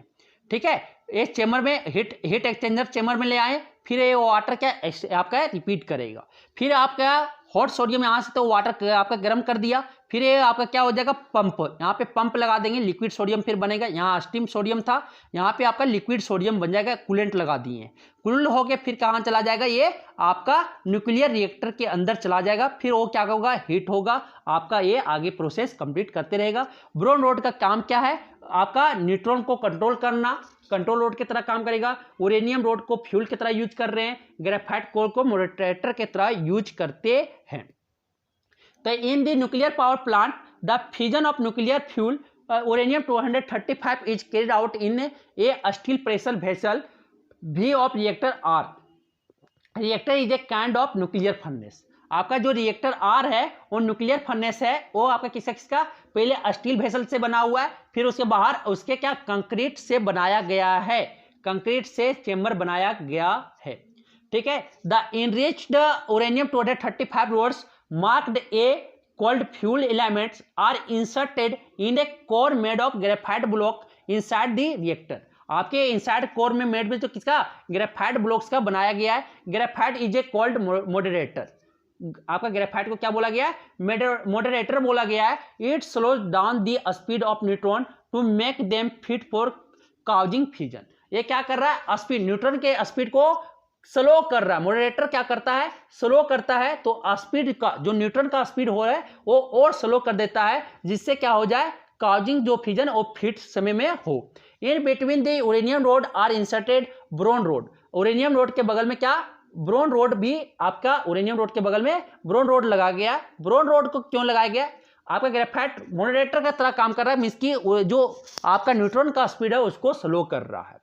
जो बोरॉन रोड लगाया गया है यूरेनियम के बगल में, वो कंट्रोल रोड की तरह कर रहा है, because they observe excess neutron and prevent the fusion reaction from going out of control. जो आउट ऑफ कंट्रोल जाएगा उसको फ्यूजन रिएक्शन को क्या करता है, प्रिवेंट करता है, और आपका न्यूट्रॉन को ऑब्जर्व कर रहा है कौन, बोरॉन रोड। इसके बाद आता है the part of boron road which is inside the reactor observe neutrons. जो आपका बोरॉन रोड है वो क्या कर रहा है, रिएक्टर में वो क्या कर रहा है, इनसाइड जो रिएक्टर में है वो न्यूट्रॉन को ऑब्जर्व कर रहा है। The reactor is enclose in the concrete chamber um. वो कंक्रीट चेंबर से क्या हुआ है, इनक्लोज कर दिया है, having thick wall to absorb nuclear radiation. जो न्यूक्लियर रेडिएशन वहां से निकल रहा है वो क्या करे, एब्जॉर्ब कर रहे हैं, as so as to protect outside world from dangerous nuclear radiation. जो न्यूक्लियर रेडिएशन डेंजरस से क्या करे, खतरनाक जो न्यूक्लियर रेडिएशन है उससे हम क्या कर सकते हैं, बचने के लिए एक कंक्रीट का चेंबर बना दिया जाता है जो रेडिएशन को क्या करता है, ऑब्जर्व कर लेता है। यहाँ पे लिक्विड सोडियम और carbon dioxide gas is used as coolant to transfer the heat produce in the reactor by fusion to heat exchanger और boiler for converting water into steam. आप बोल रहा है क्या, जो हीट आपका जो है लिक्विड सोडियम या कार्बन डाइऑक्साइड गैस है उसको हम कूलेंट की तरह यूज कर रहे हैं रिएक्टर में। ठीक है, न्यूक्लियर पावर प्लांट में उसको हम कूलेंट की तरह यूज कर रहे हैं, जो क्या करेगा, हीट को प्रोड्यूस करवाएगा और रिएक्टर बाय दी किससे, फ्यूजन के द्वारा, और हीट एक्सचेंजर के जो हीट एक्सचेंजर करेगा, क्या हो जाएगा, आपका जो यूरेनियम से आपका जो हीट प्रोड्यूस हुआ वो यूरेनियम क्या, सोडियम या कार्बन डाइऑक्साइड लेके कहां चला जाएगा, टरबाइन में चला जाएगा स्टीम बन के। ठीक है, फॉर कन्वर्टिंग वाटर, वाटर को क्या कर बना दे, स्टीम में बना दे। The rest of the arrangement at a nuclear power plant is shown in figure 32. We will now describe the working of nuclear power plant. अब न्यूक्लियर पावर प्लांट का हम लोग वर्क, एक कंस्ट्रक्शन था, अब आता है आपका वर्किंग। वर्किंग क्या होता है कि आप controlled fusion of uranium 235 in the nuclear reactor produce a lot of heat energy. Uranium 235 को अगर न्यूक्लियर रिएक्टर में अगर करवाते फ्यूजन करवाते हैं तो कंट्रोल फ्यूजन, तो ये लॉट ऑफ हीट एनर्जी। आप क्या करो, लिक्विड सोडियम जो और कार्बन डाइऑक्साइड गैस दोनों में कोई एक आप ले लो, उसको पंप्ड करवा दो continuously through the pipe embedded in reactor by using a pump P. Pump P से उसको क्या करवा दो, फिगर 37 में उससे क्या करो, embedded करवा दो. Sodium absorb the heat produced in the reactor, जो रिएक्टर में हीट प्रोड्यूस हुआ है वो सोडियम क्या करेगा, एब्जॉर्ब कर लेगा. This extremely hot sodium is then passed into the coil of heat exchanger. आप क्या करवा दो, हीट एक्सचेंजर के कॉइल में पास्ट करवा दो. H कंटेनिंग वाटर, जो कंटेंट क्या किया हुआ है, water. Water absorb heat from the hot sodium, और हॉट सोडियम से क्या करेगा, वाटर जो है हीट एब्जॉर्ब कर लेगा and boils to form steam, और बॉयल हो जाएगा और क्या बन जाएगा, स्टीम बन जाएगा. The hot steam at a high pressure is introduced into a turbine chamber C having a turbine T. अब क्या हो जाएगा, सी चेम्बर, टरबाइन चेम्बर में जाके जो स्टीम जाएगा हॉट वाटर, और एक टरबाइन को क्या करवाएगा, रोटेट करवाएगा हाई प्रेशर में. फिर वो टरबाइन रोटेट होगा, वो क्या करवाएगा, शाफ्ट को रोटेट करवाएगा, जनरेटर से कनेक्ट है, फिर आपका जनरेटर ड्राइव होगा, फिर क्या इलेक्ट्रिसिटी उत्पन्न होंगे. The spent steam coming out from the turbine chamber is pass through the condenser. D से पास करवा देते क्योंकि ये रिपीट करते रहे. The condenser cools the spent steam off to form water, फिर वाटर बना के कहाँ, फिर हीट एक्सचेंजर में ले जाता है, फिर वो क्या, फ्रेश स्टीम बनाने के लिए. Nuclear power plant can work day and night for 2 or 3 years. 2 or 3 years के लिए वो डे नाइट वर्क कर सकता है nuclear power plant with the same uranium fuels, एक यूरेनियम फ्यूल्स के.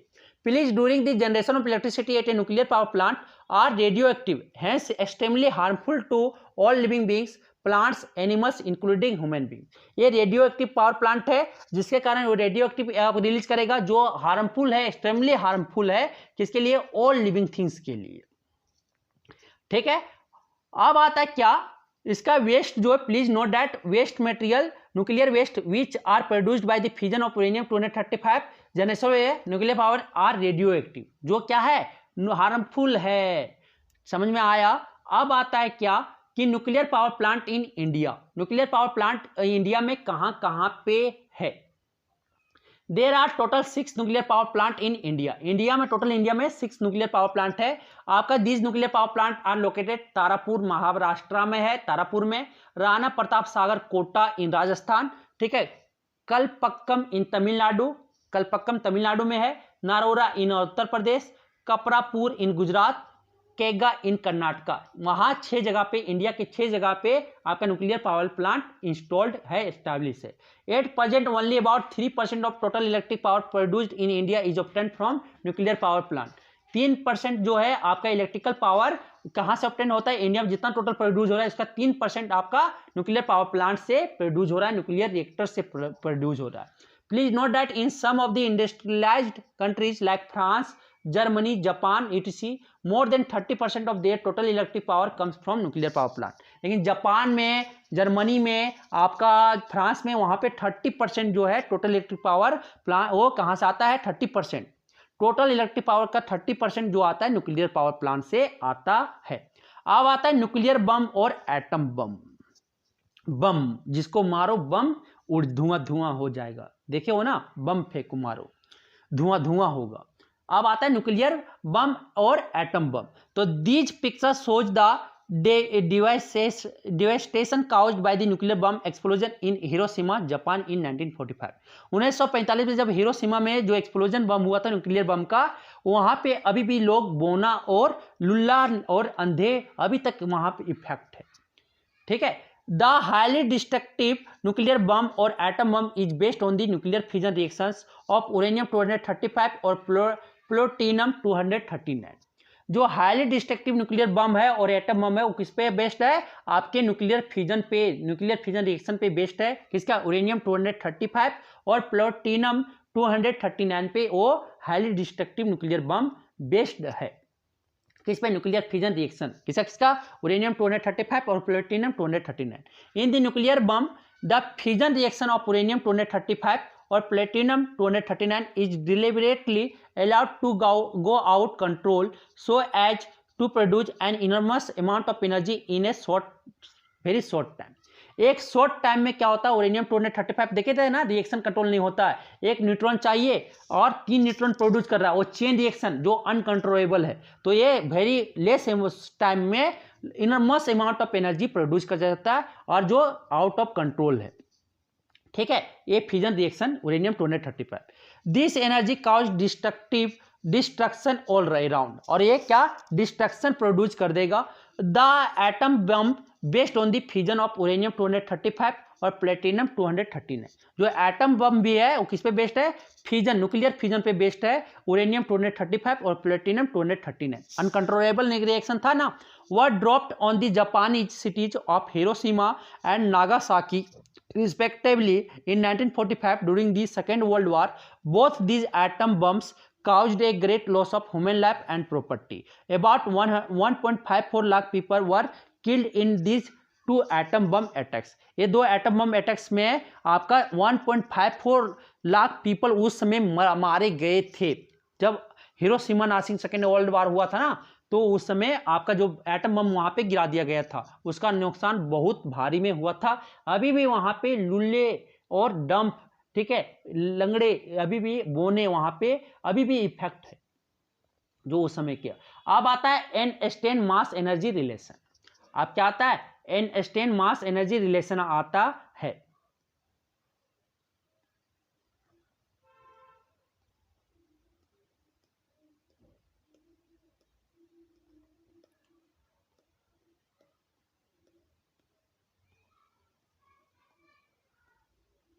तो एनस्टेन मास एनर्जी पहले ही एक रिलेशन दे दिए थे मास और एनर्जी के बीच में। Mass and energy are equivalent, mass और एनर्जी क्या है, दोनों इक्विवेलेंट है। वो बोल दिए थे कि E इज इक्वल टू जो होगा एनर्जी बराबर हो जाएगा मास इनटू वेलोसिटी का, वेलोसिटी ऑफ लाइट का square. E is equal to mc square, ये एक फॉर्मूला ड्राइव कर दिए थे कौन, एनस्टेन मास एनर्जी रिलेशन यही बोलते हैं। E is equal to mc square. m आपका मास है और आपका c आपका क्या है, speed of light in vacuum, ठीक है। स्पीड ऑफ लाइट आपका क्या होता है, 3 इंटू 10 का पावर 8 इंटू 3 इंटू 10 का पावर 8 मीटर पर सेकेंड आपका स्पीड ऑफ लाइट है वैक्यूम या एयर में। तो E आपका क्या है, amount of energy produced if mass is destroyed, m mass is destroyed किसके स्पीड में, c is the speed of light in vacuum, ठीक है। Since speed of light is very very large, so an extremely large amount of energy is produced even a small mass get destroyed. अगर small amount of मास में अगर destroyed हो रहा है तो आपका क्या स्पीड ऑफ लाइट बहुत बड़ा है, और इसका स्क्वायर कर देंगे तो और बड़ा हो जाएगा, तो large amount of energy release करेगा। The destruction of mass happens in nuclear reaction, ठीक है। क्या होता है, like nuclear fission and fusion with the liberation of tremendous amount of energy. वहां पे क्या large amount of energy release हो रहा है। Please note that the mass energy equation if we put the mass in kilogram KG, speed of light को किसमें, meter per second में रखे, तो energy will come in joules, जो energy आएगा वो जूल्स में आएगा। फॉर एग्जाम्पल अगर 1 kg मास को एनी मैटर मान लेते हैं, could be destroyed, अगर डिस्ट्रॉयड करते हैं न्यूक्लियर रिएक्शन में, then amount of energy produced would be by Einstein equation. Einstein equation से देखते हैं, एनस्टेन्स इक्वेशन से क्या होता है formula, E is equal to क्या होता है, mc स्क्वायर होता है। m मास कितना बोले थे आपका 1 kg लेने, और स्पीड आपको स्पीड ऑफ लाइट तो आपको पता है वैक्यूम कितना होता है, 3 इंटू 10 का पावर 8 मीटर पर सेकेंड। तो मास 1 kg ऐसा यूनिट में लेना है जो आपका आएगा जूल में आएगा। तो E इज इक्वल टू क्या आ जाएगा, मास जगह पे क्या रख देंगे 1 kg 1 रख देंगे, और C की जगह पे क्या रख देंगे 3 इंटू 10 का पावर 8 का होल स्क्वायर कर देंगे, क्योंकि आपका स्पीड ऑफ लाइट का स्क्वायर है। जैसे आप इसको मल्टीप्लाई करोगे, सॉल्व करोगे तो क्या आ जाएगा 9 इंटू 10 का पावर 18 सॉरी 9 इंटू 10 का पावर 16 जूल आ जाएगा। मल्टीप्लाई करके आप सॉल्व करोगे तो 9 इंटू 10 का पावर 16 जूल आएगा। तो आप यहां से देख सकते हो कि अगर 1 kg मास को हम जलाते हैं, रिएक्शन करवाते हैं, तो प्रोड्यूस कितना है, ह्यूज अमाउंट ऑफ एनर्जी कितना 9 इंटू 10 का पावर 16 जूल प्रोड्यूस कर रहा है। समझ में आया, आ गया सर।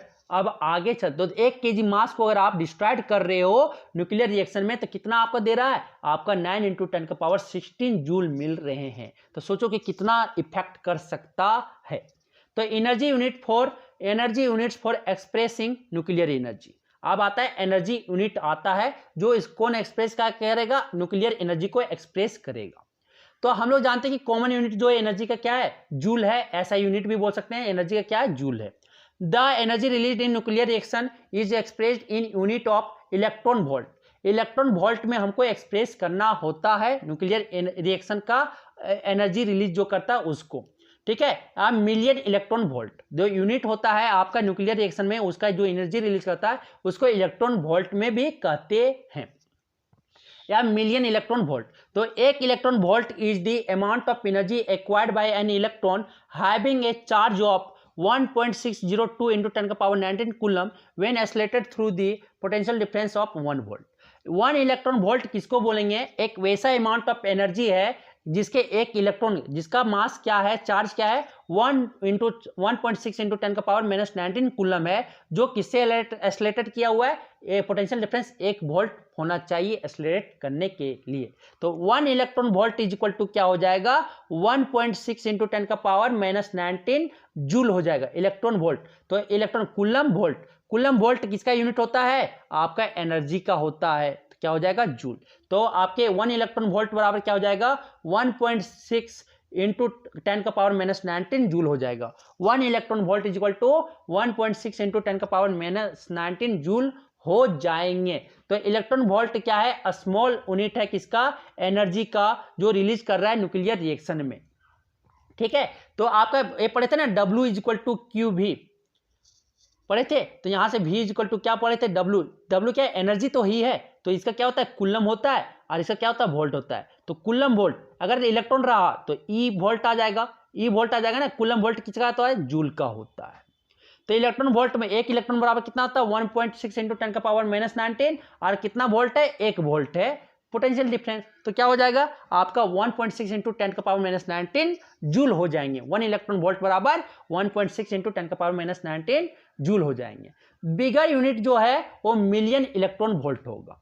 जो ये आप पढ़ रहे हैं न्यूक्लियर रिएक्शन का जो एनर्जी रिलीज कर रहा है उसका स्मॉलर यूनिट आपका क्या हो जाएगा, आपका इलेक्ट्रॉन वोल्ट हो जाएगा, और बिगर यूनिट जो हो जाएगा आपका मिलियन इलेक्ट्रॉन वोल्ट हो जाएगा। 1 मिलियन बराबर 10 लाख होता है।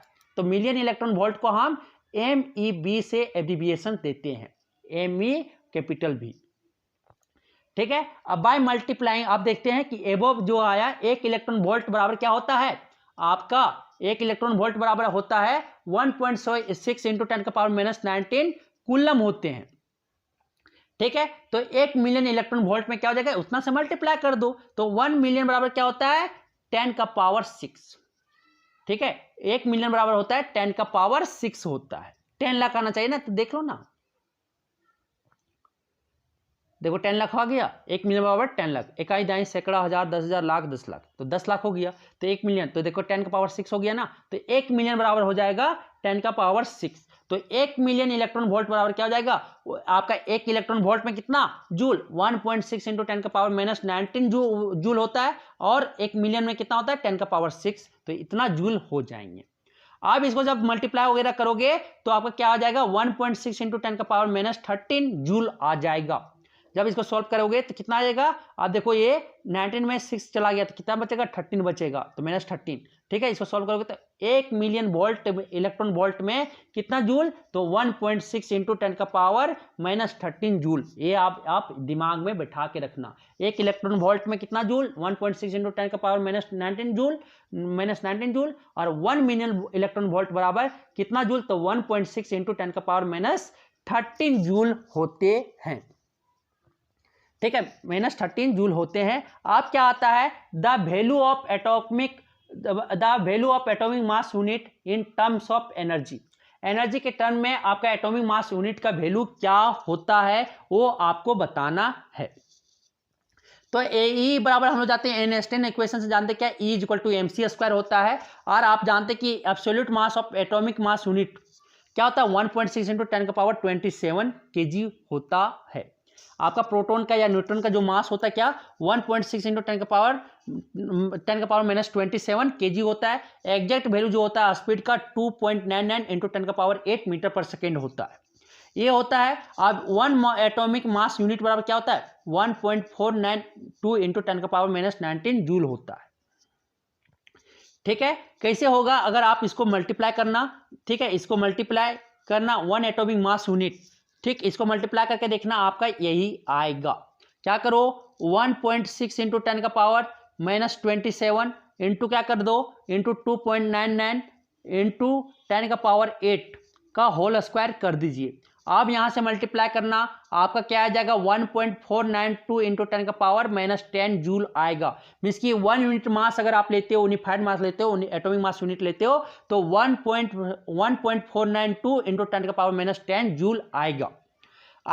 तो 1 यूनिट एटॉमिक मास यूनिट बराबर क्या हो जाएगा 1.492 इंटू 10 का पावर माइनस 10 जूल। ये होता है ना, तो आप यहां से क्या कर सकते हो, 1 एटॉमिक मास यूनिट बराबर इज इक्विवेलेंट टू 1.492 इंटू 10 का पावर माइनस 10 जूल होता है एनर्जी। ठीक है, तो we can convert this energy from joule to million electron volt. इससे हम क्या कर सकते हैं, मिलियन इलेक्ट्रॉन वोल्ट में हम चेंज कर सकते हैं। तो हमको क्या पता है कि 1.6 इंटू 10 का पावर माइनस 13 10 का पावर माइनस 13 बराबर क्या होता है 1 मिलियन इलेक्ट्रॉन वोल्ट होता है। ठीक है, तो यहां से 1 एटॉमिक मास यूनिट में कितना जूल होता है 1.492 इंटू 10 का पावर माइनस 10 में क्या हो जाएगा, पहले एक में निकाल लेंगे। 1 जूल के लिए क्या हो जाएगा 1/1.6 इंटू 10 का पावर माइनस 13, फिर 1.492 इंटू 10 का पावर माइनस 10 का निकालना है जूल का, तो कितना आपका होगा मिलियन इलेक्ट्रॉन वोल्ट। तो क्या करो 1/1.6 इंटू 10 का पावर माइनस 13 10 का पावर माइनस 13 इंटू क्या कर दो इससे 1.492 इंटू 10 का पावर क्या हो जाएगा माइनस 10 हो जाएगा। इसको जब आप सॉल्व करोगे तो आपका क्या जाएगा 931 आएगा, 931 आएगा। तो 1 एटॉमिक मास यूनिट बराबर क्या हो जाएगा 931 मिलियन इलेक्ट्रॉन वोल्ट होंगे। तो आपको यहाँ याद रखना 1 एटॉमिक मास यूनिट बराबर आपका होता है 931 मिलियन इलेक्ट्रॉन वोल्ट होता 931 मिलियन इलेक्ट्रॉन वोल्ट होता है। अब हम लोग पढ़ेंगे क्या, न्यूक्लियर फ्यूजन पढ़ेंगे, उसके बाद हाइड्रोजन बम पढ़ेंगे, उसके बाद आगे ये सब पढ़ेंगे। ठीक है, चलिए स्टार्ट करते हैं पढ़ना। अब न्यूक्लियर फ्यूजन पढ़ेंगे। तो फ्यूजन क्या होता है, टू ज्वाइन और टू कंबाइन, मीन्स कि दो या दो से ज़्यादा मिलकर एक प्रोडक्ट आपको बनना। फ्यूजन मतलब होता है जुड़ना। ठीक है, तो एक वैसा न्यूक्लियर फ्यूजन एक वैसा प्रोसेस है जिसमें दो न्यूक्लियाई लैट एलिमेंट का दो न्यूक्लियाई कंबाइन होकर हैवी न्यूक्लियस बनता है, फॉर्म करता है, तो उसे हम बोलते हैं न्यूक्लियर फ्यूजन। फोर आप देखिए डेफिनेशन कैसे दोगे न्यूक्लियर फ्यूजन का, कि the process in which two nuclei of light element like that of hydrogen combine to form a heavy nucleus like that of helium is called nuclear fusion. उसको क्या बोलेंगे, nuclear fusion बोलेंगे। कि दो light element nuclei क्या करे आपस में कंबाइन होके एक हैवी न्यूक्लियस बनाए, हीलियम बनाए। दो हाइड्रोजन एटम आपस में मिलके जुड़ के दो न्यूक्लियस मिलकर एक हैवी न्यूक्लियस बनाए हीलियम जैसा, तो उसे हम बोलते हैं न्यूक्लियर फ्यूजन बोलेंगे। ठीक है, उसके बाद बोलता है a tremendous amount of energy is produced during the fusion reaction. Fusion reaction में भी एक ट्रेमेंडस अमाउंट ऑफ एनर्जी में आपका रिलीज होता है, प्रोड्यूस होता है। We know that nuclei of atom are positively charge. जो न्यूक्लियाई होता है एटम वो क्या होते हैं, पॉजिटिवली चार्ज होते हैं। When two nuclei are brought together they repel each other due to their similar charge. दोनों सिमिलर चार्ज होने के कारण वो क्या करेंगे, रिपेल करेंगे।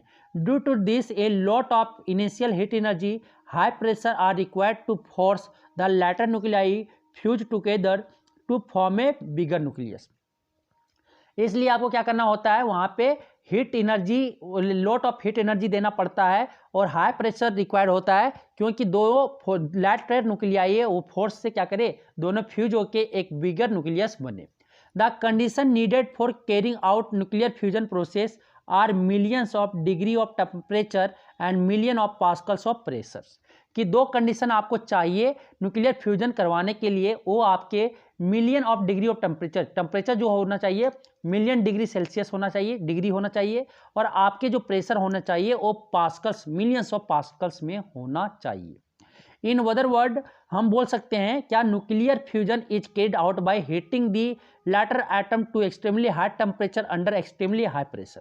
कि अगर न्यूक्लियर फ्यूजन करवाना है लैटर एटम से, अगर बनाना क्या है बिगर एटम बनाना, हैवी न्यूक्लियस बनाना है, तो आपको हाईली टेम्परेचर पे और हाई प्रेशर पे आपको क्या करना है, आपको हीट देना होगा। तो ये दोनों फ्यूज करके आपका न्यूक्लियस हैवी न्यूक्लियस बनाएगा। There is some loss of mass during fusion process. Fusion process में भी क्या होता है, कुछ मास लॉस करते हैं और वो मास कहाँ चला जाता है, ट्रमेंडस अमाउंट ऑफ एनर्जी बनाता है एपियर्स में, वो चले जाते हैं। जो लॉस हुआ आपका मास, वो मास कहाँ चला जाएगा, आपका tremendous amount of energy release करेगा, प्रोड्यूस करेगा।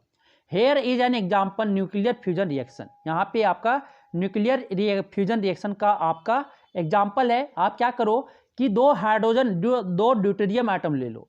हाइड्रोजन तीन तरह के होते हैं, तीन आइसोटॉप्स के होते हैं, आइसोटॉप्स तीन। हाइड्रोजन 1, उसका एटॉमिक मास 1 होता है, उसको प्रोटियम बोलते हैं, ड्यूटेरियम बोलते हैं, ट्रिटियम बोलते हैं।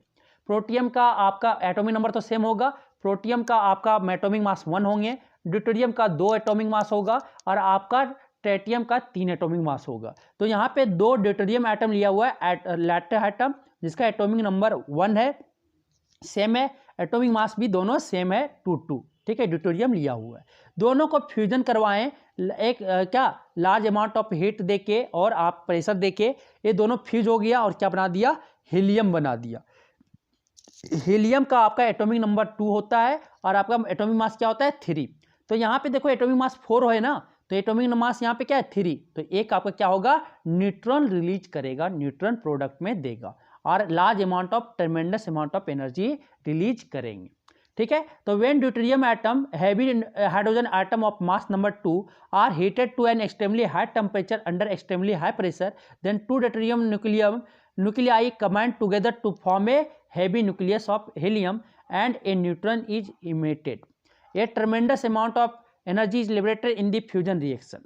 तो आपको क्या बोला कि जब 2 ड्यूटेरियम एटम को हीट करेंगे एक्सट्रीमली हाई टेम्परेचर पे, अंडर एक्सट्रीमली हाई प्रेशर पे, तो 2 ड्यूटेरियम एटम जो न्यूक्लियाई है वो कंबाइन होके एक न्यूक्लियर हैवी न्यूक्लियस बनाएगा, हीलियम का हैवी न्यूक्लियस बना लेता है और एक न्यूट्रॉन इमिट करेगा, ठीक है। और ये लार्ज अमाउंट में, ट्रेमेंडस अमाउंट में हमको क्या एनर्जी लिबरेट करेगा। A fusion process is just opposite of fusion process. आपका फ्यूजन प्रोसेस क्या है, जस्ट अपोजिट है किसका, फ्यूजन प्रोसेस का। फ्यूजन में आपका क्या हो रहा था, टूट रहा था, फ्यूजन में क्या हो रहा है, आपका जुड़ रहा है, ज्वाइन हो रहे हैं, ठीक है। The energy produce in nuclear fusion reaction is however much more than that produce in nuclear fusion reaction. जो न्यूक्लियर फ्यूजन रिएक्शन में आपका जो हीट, आपका एनर्जी जो रिलीज हो रहा था, प्रोड्यूस हो रहा था, उससे ज़्यादा कहीं आपका न्यूक्लियर फ्यूजन में एनर्जी प्रोड्यूस होता है। The energy produce during nuclear fusion has not been controlled so far. अभी तक उसको कंट्रोल नहीं कर लिया गया है, कंट्रोल नहीं कर पाओगे। जो एनर्जी आपका ट्रेमेंडस आपका एनर्जी रिलीज हो रहा है, किससे प्रोड्यूस हो रहा है, न्यूक्लियर फ्यूजन से, अभी तक उसको कंट्रोल नहीं किया गया है, कर सकते हैं। Nuclear fusion energy could not be used for generating electricity so far. अभी तक न्यूक्लियर फ्यूजन को यूज करके इलेक्ट्रिसिटी उत्पन्न करने का यूज नहीं किया गया है। Please note that the nuclear reaction which occur at extremely high temperature are called thermonuclear reaction. और इसको बोलेंगे थर्मोन्यूक्लियर रिएक्शन, किसको बोलेंगे, जो रिएक्शन एक्सट्रीमली हाई टेम्परेचर पे हो उस रिएक्शन को हम बोलते हैं थर्मोन्यूक्लियर रिएक्शन। जो न्यूक्लियर रिएक्शन है वेरी हाई टेम्परेचर पे हो, एक्सट्रीमली हाई टेम्परेचर पे हो, ठीक है, उसको हम बोलेंगे थर्मोन्यूक्लियर रिएक्शन। तो we describe hydrogen bomb. Please note that hydrogen isotope of mass number 3 is called tritium. Hydrogen bomb को अगर पहले डिस्क्राइब करने से पहले, ट्रिटियम का कितना होता है एटॉमिक मास, मास नंबर 3 होता है। प्रोटियम का क्या होता है, 1 होता है। ड्यूटेरियम का क्या होता है एटॉमिक मास, आपका 2 होता है। तो अब आता है hydrogen bomb. This huge ball, fire ball is caused by the release of nuclear energy during a test hydrogen bomb explosion. जब अगर आप हाइड्रोजन बम का एक्सप्लोजन करवाता है टेस्ट के समय, तो ये आपका रिलीज करता है न्यूक्लियर एनर्जी, इतना ही बाय फायर बॉल से ये एनर्जी रिलीज करता है। तो हाइड्रोजन बम क्या है, thermonuclear reactions are used for producing a weapon of mass destruction called hydrogen bomb. जो थर्मल न्यूक्लियर रिएक्शन किसको बोलते हैं, वैसा न्यूक्लियर रिएक्शन जो at very high temperature, extremely high temperature पे हो, उसे हम बोलते हैं thermonuclear reaction. Fusion reaction which occur at a very high temperature. ये फ्यूजन रिएक्शन है जो वेरी हाई टेम्परेचर पे होता है। ये producing weapon of mass destruction, mass destruction को बर्बाद करने के लिए ये वेपन के तरह हम लोग प्रोड्यूस करते हैं, यूज, ठीक है। तो उसे हम बोलते हैं hydrogen bomb. Hydrogen bomb consist of heavy isotopes of hydrogen called deuterium and tritium along with an element lithium 6। ठीक है, आपका जो हाइड्रोजन बम बना हुआ है किससे किससे बना हुआ है, आइसोटोप्स आपका ड्यूटेरियम और ट्रिटियम। हाइड्रोजन का ड्यूटेरियम का आपका एटॉमिक मास 2 है और ट्रिटियम का आपका एटॉमिक मास 3 है, एलोंग विथ किसके साथ, लिथियम का एटॉमिक मास 6 है। द डिटोनेशन और explosion of hydrogen bomb is done by using an atom bomb of uranium 235 और प्लूटोनियम 239। आपका डिटोनेशन जो होता है हाइड्रोजन बम का, वो एक्सप्लोजन जो होता है बम का वो कैसे होता है, एटम बम को यूज करते हुए। एटम बम क्या है जी, फ्यूजन ऑफ उरेनियम 235 और प्लूटोनियम 239 फ्यूजन होता है। उसी तरह हाइड्रोजन बम का एक्सप्लोजन डिटोनेशन किया जाता है किसको यूज करते हुए, आपका एटम बम को, क्योंकि एटम बम अपने रिएक्शन शो करता है। उसमें आप एक न्यूट्रॉन सोलो से पास करवा दो उरेनियम में तो क्या हो जाएगा, आग पकड़ लेगा, और आग पकड़ लेगा तो हाइड्रोजन बम वहां से क्या हो जाएगा, वेरी हाई टेम्परेचर उसको मिल जाएगा, ये रिएक्शन स्टार्ट हो जाएंगे। When the atom bomb is exploded then its fusion reaction produce a lot of heat. जब एटम बम को हम क्या करेंगे, एक्सप्लोडेड ये आप क्या करोगे, एक्सप्लोजन कर दोगे, एक्सप्लोडेड कर दोगे तो वहां पे फ्यूजन रिएक्शन होगा जहां पे लॉट ऑफ हीट हमको क्या मिलेगा, प्रोड्यूस होगा। और this heat raises the temperature of deuterium and tritium to 10⁻7 degree Celsius, और ये 10⁻7 डिग्री सेल्सियस तक क्या करेगा, राइज कर देगा हीट को इन ए फ्यू माइक्रोसेकेंड, एक माइक्रोसेकेंड, फ्यू माइक्रोसेकेंड्स में। तो at this temperature fusion reaction of deuterium and tritium take place producing a tremendous amount of energy. आप क्या करता है, ये टेम्परेचर पे फ्यूजन रिएक्शन क्या करेगा, फ्यूजन रिएक्शन होगा ड्यूटेरियम और ट्रिटियम का take place, tremendous amount of energy जो हुआ उसका फ्यूजन स्टार्ट हो जाएगा। This explode by the hydrogen bomb, और ये एक्सप्लोड क्या करेगा, हाइड्रोजन बम को एक्सप्लोड करेगा, releasing an enormous amount of energy in a very short time, और वेरी शॉर्ट टाइम में एक large amount of energy release करेगा, हाइड्रोजन बम फटेगा। ठीक है, this energy cause destruction of life and property, और ये क्या करेगा, लाइफ और प्रॉपर्टी का आपका बर्बाद करेगा।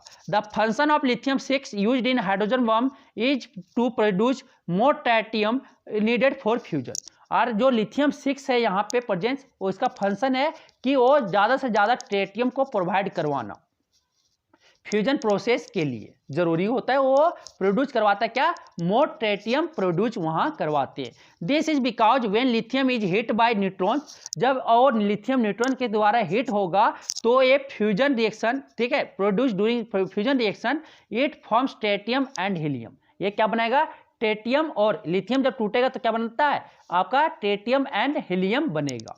From the above discussion, we conclude that a hydrogen bomb is based on the thermonuclear fusion reaction of heavy hydrogen atom to produce helium atom। क्या होता है कि हाइड्रोजन बम जो है वो आपका थर्मोन्यूक्लियर फ्यूजन रिएक्शन पे बेस्ड है, और जो हैवी हाइड्रोजन एटम वो क्या प्रोड्यूस कर रहा है, हीलियम एटम वहां पे प्रोड्यूस कर रहा है। आपका ड्यूटेरियम और ट्रिटियम मिलके आपका हीलियम एटम का बना रहा है। जो आपके सन भी हैं वही है, आपका क्या हो रहा है वहां पे सन में आपका ड्यूटेरियम और ट्रिटियम बन के हीलियम बन रहा है। The hydrogen bomb based on nuclear fusion is exploded bye using an atom बम। क्या हो रहा है, एटम बम को एक्सप्लोडेड करके आपका हाइड्रोजन बम को क्या करवाते हैं, वे आपको एक्सप्लोड करवाते हैं। A hydrogen bomb is actually and uncontrolled nuclear fusion process. आपका जो हाइड्रोजन बम है वो अनकंट्रोल्ड न्यूक्लियर फ्यूजन प्रोसेस है। Thus the source of energy of an hydrogen bomb is the same as that of sun's energy. जो source of energy hydrogen bomb का है वही है आपका सन्स एनर्जी का। The only difference being that sun's energy support life on earth. आपको sun's energy क्या है कि डिफरेंस दोनों में ये है कि सन्स जो है सन्स एनर्जी वो अर्थ पे आपको लाइफ सपोर्ट कर रहा है, whereas energy of hydrogen bomb destroyed life on earth. और हाइड्रोजन बम आपको क्या कर रहा है, वो उसका आपको अर्थ पर डिस्ट्रॉय कर रहा है। दोनों का अंतर यही है। Please note that hydrogen bomb is much more powerful than atom bomb. Atom bomb से ज्यादा मोर पावरफुल कौन है, हाइड्रोजन बम है। अब आता है क्या, source of sun's energy. Source of sun's energy ये एग्जाम्पल आप कह सकते हो, आपका न्यूक्लियर फ्यूजन का ये रिएक्शन आपका एग्जाम्पल है। ठीक है। अब आता है सोर्स ऑफ सन्स एनर्जी। इसमें क्या होते हैं, the sun which gives us heat and light drive its energy from the fusion of hydrogen nuclei into helium nuclei which is going on inside it all the time.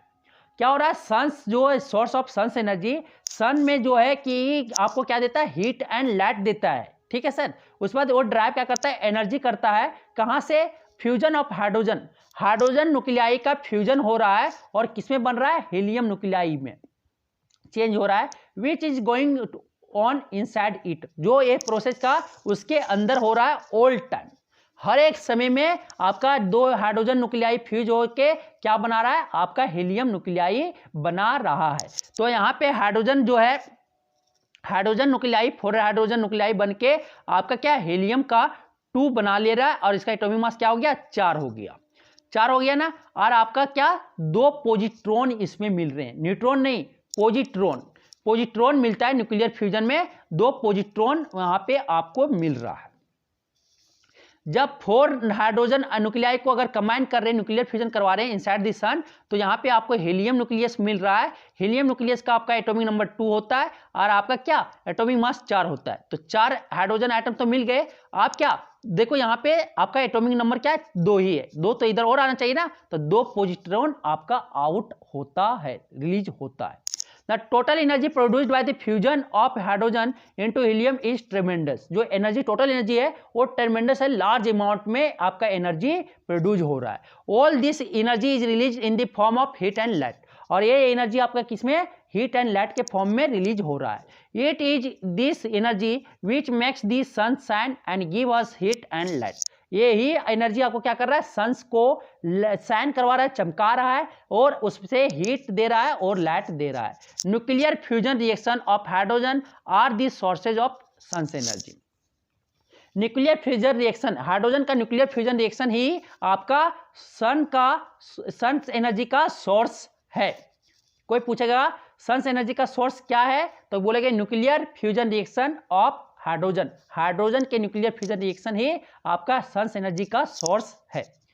तो stars also obtain their energy from nuclear fusion reactions of hydrogen. Stars भी जो है ना, जो stars, वो भी आपका energy किसका है, ऑब्टेन कहाँ से, न्यूक्लियर फ्यूजन, हाइड्रोजन के न्यूक्लियर फ्यूजन का रिएक्शंस का ही एनर्जी है। समझ में आ गया। अब advantage of nuclear fusion reaction over nuclear fusion for producing electricity is that amount of energy released in a fusion reaction is much more than that liberated in fusion reaction। Means कि यहाँ पे आपको ये बताया जा रहा है कि आपके न्यूक्लियर फ्यूजन में जो एनर्जी रिलीज हो रहा है वो मच ग्रेटर है किससे, न्यूक्लियर फ्यूजन से। Moreover the product of fusion reactions are not radioactive, और आपका जो फ्यूजन रिएक्शन है का जो आपका प्रोडक्ट है आपका रेडियो एक्टिव नहीं है, ठीक है। सो दे आर हार्मलेस, ये हार्मलेस है, ठीक है, और can be disposed of easily without causing any contamination in the environment. कोई भी आपका कोई दिक्कत का ही आपको इसको डिस्पोज इजिली कर सकते हैं क्योंकि ये हार्मलेस है इसका प्रोडक्ट। डिसएडवांटेज है कि biggest disadvantage of nuclear fusion, advantage क्या है कि ये अगर ये रेडियो एक्टिव नहीं है उसमें, और रेडियो एक्टिव नहीं है तो ये हार्मलेस है और ये इसको हम डिस्पोज इजिली कर सकते हैं इन्वायरमेंट में, इसका एडवांटेज ये है। डिसएडवांटेज ये है न्यूक्लियर फ्यूजन का क्या कि it has not been possible to have control fusion reaction so far, अभी तक उसको कंट्रोल नहीं किया जा सका है, ठीक है, उस रिएक्शन फ्यूजन रिएक्शन को हम कंट्रोल नहीं कर सकते। To safely use the enormous heat produced, और जो इनॉर्मस हीट आपको प्रोड्यूस हो रहा है उसको सेफली हम यूज नहीं कर पा रहे हैं इलेक्ट्रिसिटी को प्रोडक्शन करने के लिए, ठीक है। तो एडवांटेज और डिसएडवांटेज आपको समझ में आ गया। Advantage of nuclear energy, advantage क्या है न्यूक्लियर एनर्जी का वो देखेंगे। तो it produce a large amount of useful energy from a very small amount of nuclear fuel. Very small nuclear fuel से हम लोग क्या large amount of energy produce कर ले रहे हैं यूरेनियम 235 को यूज करके। Once the nuclear fuel is loaded into the reactor, the nuclear power plant can go on producing electricity for 2 to 3 years at a stage. There is no need for putting in nuclear fuel again and again. Means कि अगर एक बार nuclear fuel आप use कर लिए, डाल दिए, load कर दिए, तो आपको 2-3 साल तक फ्री हो जाओ कि उसमें फिर हमें फ्यूल डालना नहीं होगा इलेक्ट्रिसिटी प्रोड्यूस करने के लिए। तीसरा ये कि it does not produce gases like carbon dioxide which contribute to green house effect और sulphur dioxide which cause acid rain. ना उसमें सल्फर डाइऑक्साइड प्रोड्यूस हो रहा है, ना उसमें कार्बन डाइऑक्साइड प्रोड्यूस हो रहा है जो ग्रीन हाउस इफेक्ट को या एसिड रेन को क्या इफेक्ट पहुंचा काउज करे। ठीक है, वो गैसेज प्रोड्यूस उसमें नहीं हो रहा है। तो ये 3 एडवांटेज था। अब आता है डिसएडवांटेज ऑफ न्यूक्लियर एनर्जी। तो डिसएडवांटेज ऑफ न्यूक्लियर एनर्जी में क्या क्या है तो वो देख लेते हैं। तो ये इसमें क्या क्या डिसएडवांटेज है वो हम देखते हैं। सबसे पहला एडवांटेज है the waste product of nuclear fission reaction are radioactive which keep on emitting harmful nuclear radiation for thousands of years। क्या होता है कि वेस्ट प्रोडक्ट जो होता है वो रेडियो एक्टिव होता है न्यूक्लियर फिजन का, जो हमारे लिए वो डिफिकल्ट है डिस्पोज करना, स्टोर करना। ठीक है, waste safely, nuclear waste safely. Improper nuclear waste storage और disposal can pollute the environment. उसका डिस्पोजल जो है, वेस्ट स्टोरेज जो है, वो आपका एनवायरनमेंट को पोल्यूट करता है। There is the risk of accident in nuclear reactor. Nuclear reactor में रिस्क है एक्सीडेंट होने में। अगर वो बाय मिस्टेक लीक किया तो पूरे को नुकसान कर देगा, पूरा एरिया को वो नुकसान कर सकता है। Such accident lead to the leakage of radioactive material which can cause serious damage to the plant, animals and the environment. ये सबको ये नुकसान कर सकता है। तीसरा क्या है, high cost of installation of nuclear power plant and the limited ability of uranium fuel make the large scale use of nuclear energy prohibited. क्या हाई कॉस्ट, इसका इंस्टॉल करने में ज़्यादा कॉस्ट की खपत होती है, ज़्यादा पैसा लगेगा इंस्टॉल करने में। और लिमिटेड एबिलिटी, आपका क्या यूरेनियम 235 फ्यूल जो है वो लिमिटेड में आपका अवेलेबल है, इसलिए उसको एनर्जी न्यूक्लियर एनर्जी को लार्ज स्केल में यूज करना प्रोहिबिटेड किया गया है। आप कम यूज करने के लिए किया गया, क्योंकि आपका यूरेनियम कम है और आपका इसको इंस्टॉल करने में ज़्यादा पैसा लगता है। आपका कुछ एक क्वेश्चन दिया हुआ है, sample problem. The mass number of 4 different atom A, B, C and D are 235, 135 and 239 respectively. Which of them would provide the most suitable fuel for nuclear fusion and non-nuclear fusion? Nuclear fusion आपका उसमें होगा जो आपका, ठीक है, atomic mass ज़्यादा होंगे। ठीक है, जो हैवी न्यूक्लियस होंगे, जो हैवी न्यूक्लियस होंगे, तो आपका 135 और 139 मीन्स कि सी and D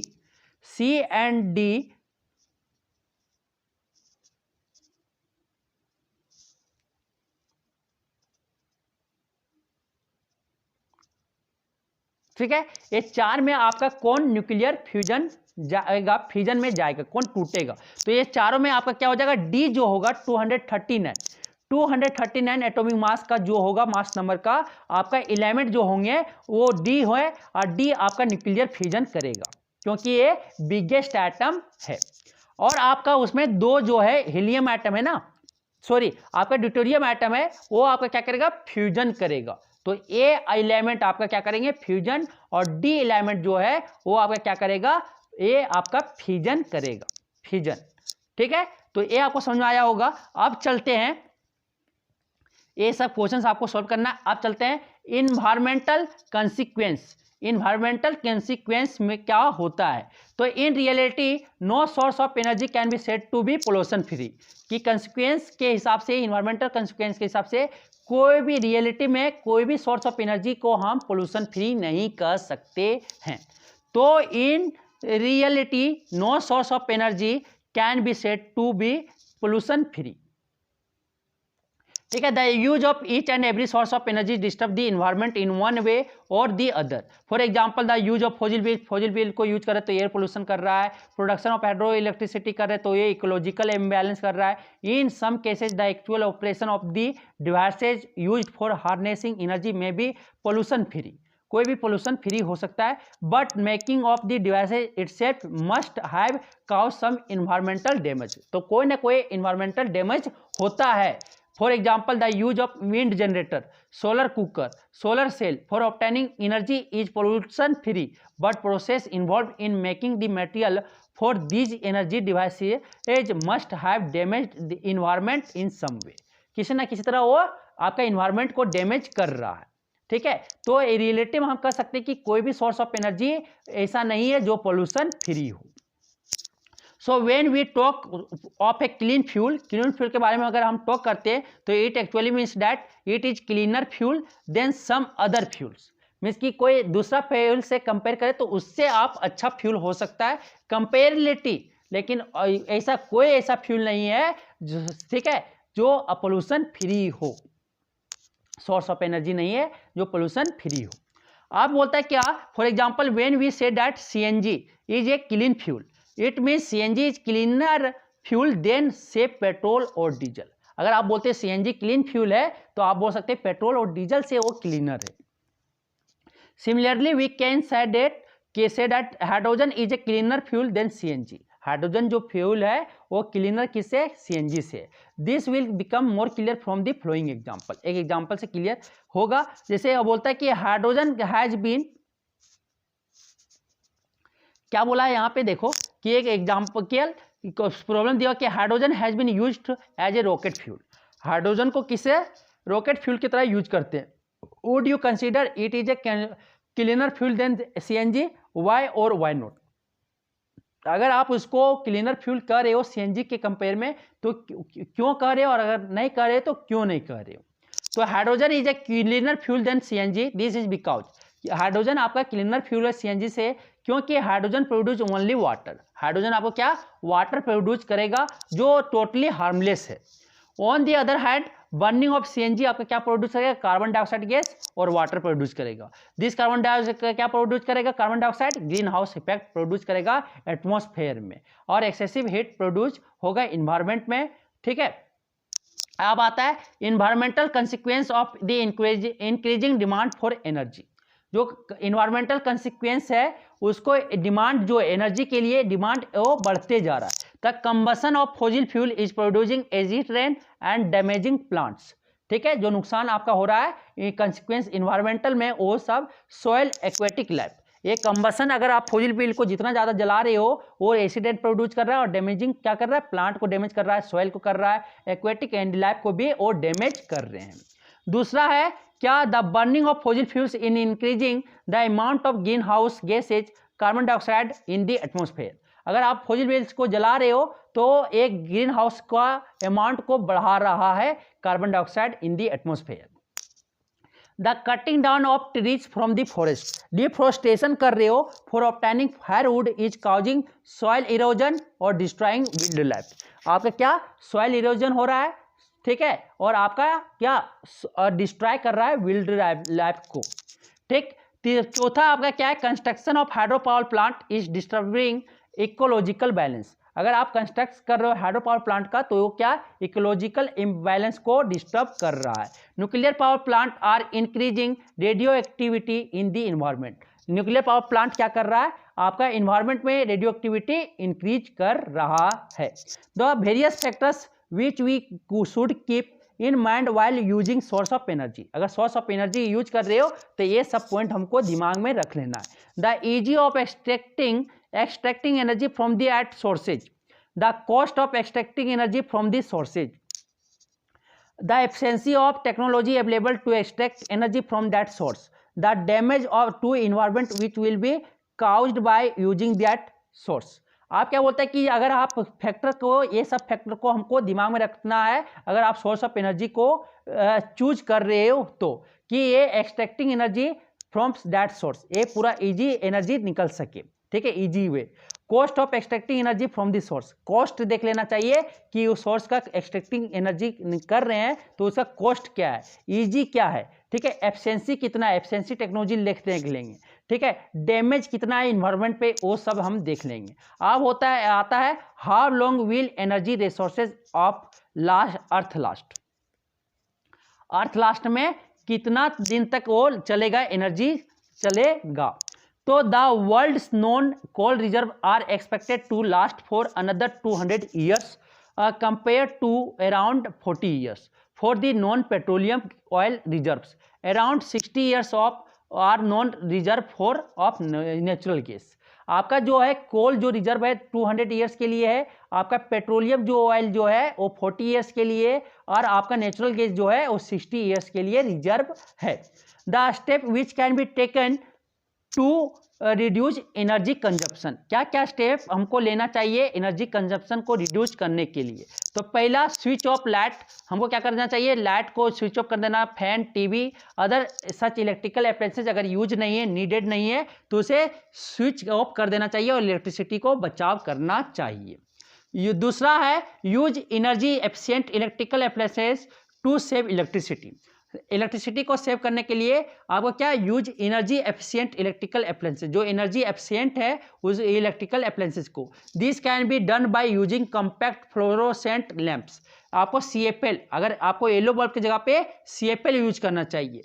tubelight in place of conventional filament type electric bulbs, filament type electric bulb की जगह पे आप ट्यूबलाइट यूज करो, CFL यूज करो। CFL का full form compact fluorescent lamp होते हैं। इसमें आपका जो पावर होता है कंज्यूम कम होता है। Good quality stove should be use to burn fuels like kerosene, LPG so as to obtain maximum heat, आपको गुड क्वालिटी का स्टोव यूज करना चाहिए जब आप केरोसिन या LPG यूज कर रहे हो तो। चौथा point, pressure cooker should be use for cooking food to save fuel, fuel को सेव करने के लिए आपको प्रेशर कुकर का यूज करना चाहिए क्योंकि उसमें जल्दी खाना पक जाता है। पांचवा, आपका solar cooker should be use to cook food whenever possible, और solar water heater should be use to get hot water, solar cooker को यूज करना चाहिए जब आपको कुक, अगर जब पॉसिबल है तो सोलर कुकर का यूज करो। वाटर हीटर का आपका यूज किसका, अगर आप इसका यूज करो सोलर हीटर का, सोलर वाटर हीटर यूज करो, वाटर अगर गर्म करना है जिसे आपको यूज, तो इससे क्या हो जाएगा, आपका जो एनर्जी कंजप्शन रिड्यूस होगा। फिर नेक्स्ट है आपका 6 point, the use of biogas as fuel should be encouraged in rural areas, biogas का यूज आपका रूरल एरिया में आपको इनकरेज, बढ़ावा देना चाहिए कि आप जल्दी से ज़्यादा यूज करो, ठीक है, जिससे आपका एनर्जी कंजप्शन रिड्यूस हो सकता है। सातवां, bicycle should be used for short distance to save precious fuel like petrol, ठीक है, डीजल वगैरह आपको बचाने के लिए बाईसाइकिल्स का ज़्यादा से ज़्यादा। तो आपको क्या होगा, अगर यहाँ से आप घर जा रहे हो 1 किलोमीटर है तो आप क्या बाइक निकाल के चल दिए, तो क्या हो रहा है, आप कहीं ना कहीं फ्यूल एनर्जी कंजप्शन को क्या कर रहे हो, खत्म जल्दी से कर रहे हो, और आपका आने वाले पीढ़ी इसको यूज नहीं कर पाएगा। इसलिए कम समय के लिए आप अगर नज़दीक जा रहे हो तो बाईसाइकिल का ज़्यादा से ज़्यादा यूज करो। तो ये आपको समझ में आया, तो ये आपको यहाँ तक पढ़ लिए, आपका सोर्सेज ऑफ एनर्जी आपका इस तरह से चैप्टर खत्म होता है। अगर किन्हीं को किसी तरह का कोई भी डाउट है इससे रिलेटेड तो आप कमेंट करके पूछे, मैं जहाँ तक हो सके आपको हेल्प करने की कोशिश करूँगा। ठीक है, थैंक यू।